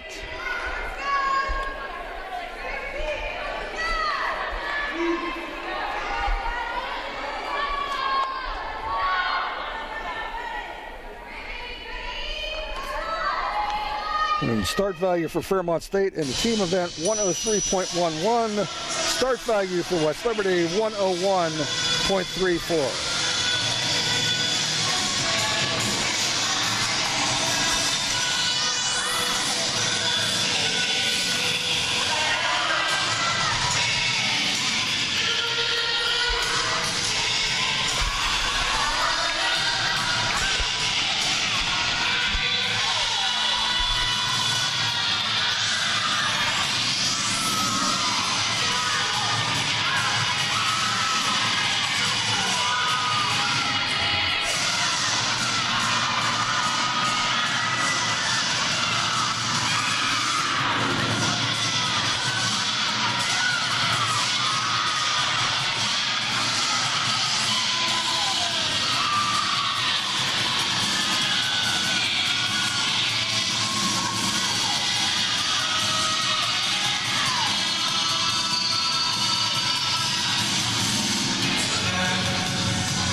Ladies and gentlemen, the Fairmont State Falcons appeared to be a very solid team event for Fairmont State.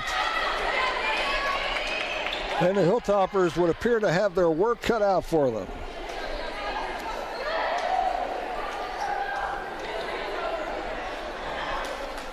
Now, we were talking about how that looks like semi-organized chaos. I'm here to tell you it is extremely organized chaos. Here's what the judges are looking for. These are requirements for the team event. 30 acro elements, 4 groups must synchronize a 3-element sequence. That accounts for 20 points. There are 5 tosses, 3 have to be synchronized. That's worth 20 points. 4 pyramids, 2 must be synchronized. That's 20 points. 21 standing tumbling passes, 12 synchronized. That's 20 points. 21 running tumbling passes, 12 synchronized. That's 20 points. And the dance, a minimum of 2 8 counts, 10 points, a total 110 possible points. And of course, that for each team, that's where the start values come from. Each team deducts whatever it wants to do, and that's how it arrives at the start value. The judges will be deducting from the team start value and not from the 110 maximum points possible. So once again, following West Liberty's performance, while we're waiting for the judges to compile the final scores in today's meet, we will have our Senior Day festivities for West Liberty. And once again, just to remind you, 3 of our Hilltoppers, Hannah Kowarski, Sarah Lee, and Paige McLaughlin, and student assistant Emily Madison, participating in their final home match this afternoon.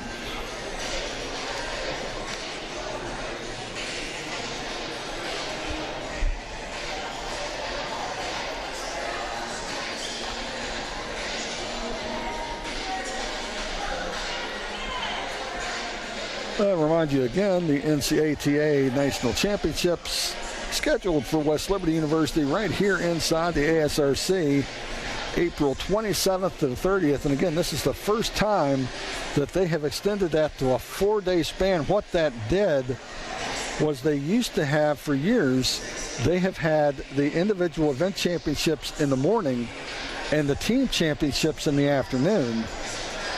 And with so many outstanding student athletes qualifying for team events from the top-ranked teams, they felt that that was too much of a hardship on the student athletes. So out of concern for safety and also for an improved performance, they have run the team competition through the first 3 days of the tournament and set aside the final day, which is April 30th, for the individual event finals. That's each one of these heats that we've seen today, each one of the 20 heats that we've seen today will be contested, and someone from one of these teams will come away with or from one of the teams involved or one of the top qualifiers will be an acrobatics and tumbling individual national champion.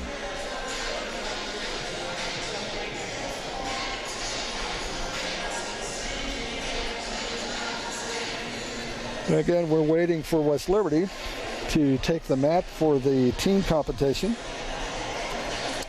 It's a 2-minute and 45-second routine. And they use the same criteria for execution deductions. It's exactly the same as what you saw during the course of the meet. Interesting that we start the meet with compulsories, which are referred to as the building blocks of the sport. That those are the skills that we use throughout the rest of the meet. And then we come full circle around to the team event, and all those skills are going to be put on display at once. So it's a very, it's a unique way of wrapping up a sport with a nice little ribbon at the end, so to speak.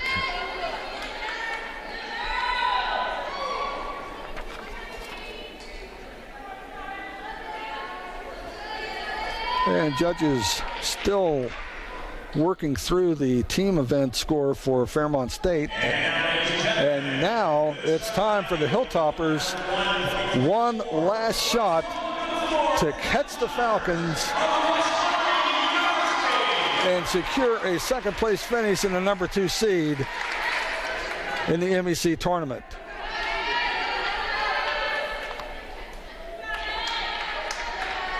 Can they rise to the challenge?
Ladies and gentlemen, the 2023 West Liberty Hilltoppers, their final home match of the season now in the books. We await the judge's decision. Ladies and gentlemen, learn more about acrobatics, tumbling, and fast-flowing collegiate sport for women by visiting the NCATA. And once again, the score coming into the team event, number 7 Fairmont State, led by a little bit more than 4 points, 170.35 to 165.675.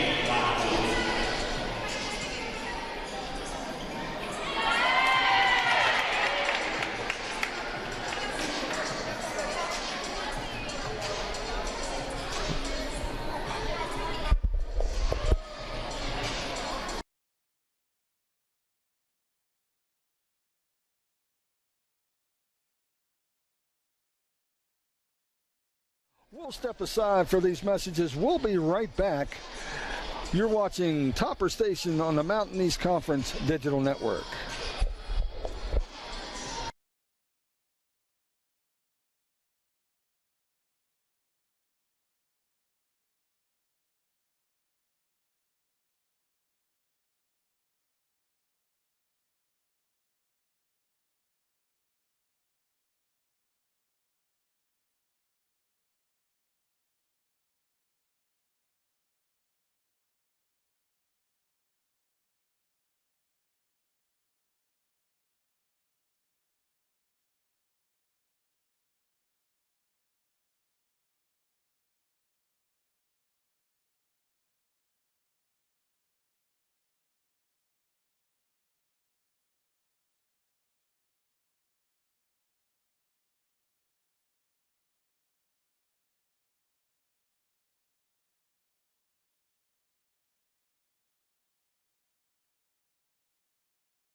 It's a special day. Well, we welcome you back inside the ASRC on the campus of West Liberty University for Senior Day festivities with the acrobatics and tumbling team. Head coach Kelsey Cow, assistant coach Ashley Rebel, honoring 4 senior standouts with the Hilltoppers this season. Let's introduce our seniors. Number 11, Hannah Kowarski. Number 11 is Hannah Kowarski. She's a senior from Pittsburgh, PA, being escorted today by her parents, Tom and Laura Kowarski. Hannah's graduating with a degree in exercise physiology, but plans to stay on the Hilltop for grad school and serve as a graduate assistant coach with next year's Hilltopper squad. Ladies and gentlemen, number 11, Hannah Kowarski.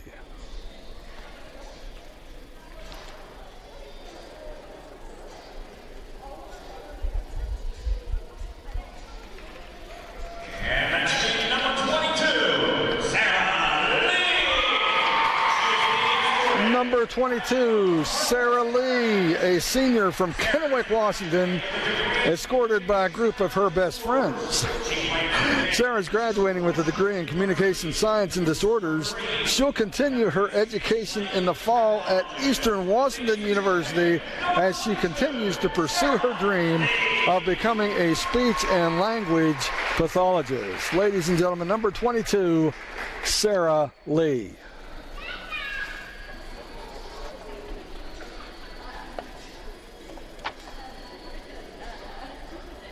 And let's meet our student coach, Emily. And student assistant coach Emily Madison, a senior from Wellsburg, West Virginia, escorted by her parents, Laura and Bill Madison, along with her sister, Paige Madison.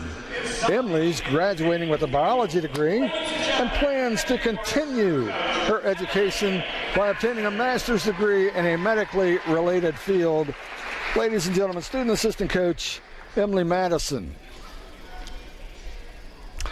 Also, we would be remiss not to mention number 12, Paige McLaughlin. Paige is a graduate student from St. Clairsville, Ohio, working towards her graduate degree in athletic administration. Now, she was honored at last year's senior day, but chose to return for her final season of eligibility and has been an integral part of this West Liberty team this season.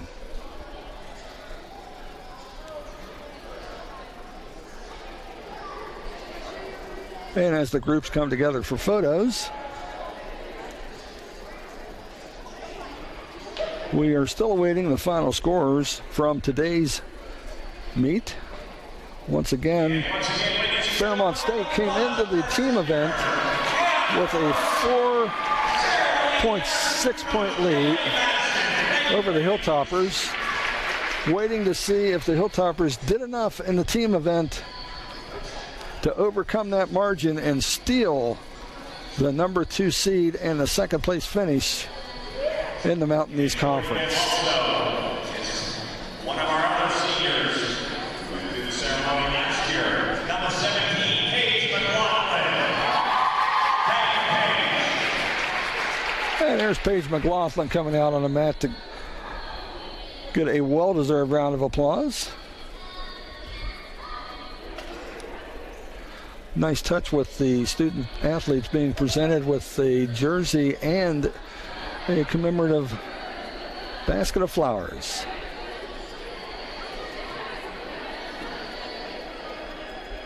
It's incredible how much time these student athletes spend with each other and how close the team really becomes.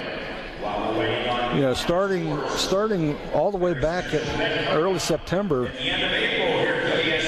the practices, the conditioning, the weights, the techniques, the choreography, all while balancing, in many cases, up to 17, 20 hours of semester work in very challenging academic majors.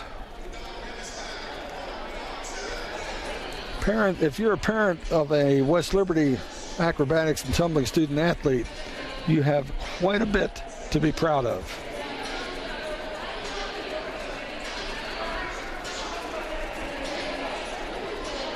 And still waiting the judges' scores from the team event. And taking a quick run back through today's event. Began with the compulsories, and Fairmont State pulling out a 35.75 to 34.4 win in the compulsory event. We moved on to acro with the Hilltoppers taking a narrow 27.6 to 27.55 win. The Pyramid event went to the Falcons, 28.7 to 27.6. Gave Fairmont a 92.0 to 89.6 lead at the half. Moved into the toss event. This is where Fairmont got a little bit of separation, 26.00 to 23.95. And then in the tumbling event, once again, a razor-thin margin. Fairmont State came out on top, 52.35 to 52.125. And that's how we arrived at the running score heading into the final event. Fairmont leading 170.35 to 165.675. The Hilltoppers will need to make up almost 5 points in the team event to get over the hump.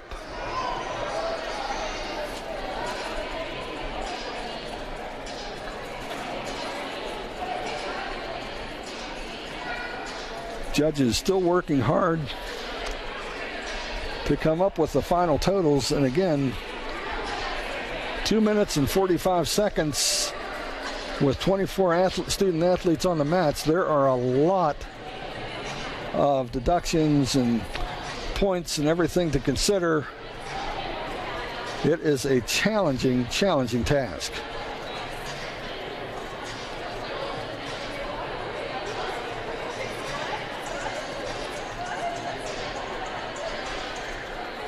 Now, while this is the final MEC meet of the year for these two teams, Frostburg State does have one match left remaining. They'll take on Glenville State sometime this week to close out their slate. And even if they should lose that match, which would their final match for both of those teams, even if Glenville State should upset Frostburg State would then have one loss, and the winner of today's match would have one loss, but Frostburg State, having defeated both of these teams, would have the head-to-head tiebreaker over both. Thus, the announcement came earlier this week that Frostburg State had secured the number one seed in the MEC tournament and would be hosting that tournament later this month. And I think scores are just now starting to come in. And for the team event, it's Fairmont State 91.31. The Hilltoppers 86.39. Fairmont State wins it. Final scores, Fairmont State 261.66. West Liberty 252.065. Great match, great entertainment. We'll look forward to seeing these two teams get together again in the MEC tournament coming up 2 weekends from now at Frostburg State. Well, that'll do it for us from the ASRC here on the campus of West Liberty University. Thanks for joining us for Topper Station and the MEC Digital Network. This is Don Clegg. Enjoy the rest of your Sunday.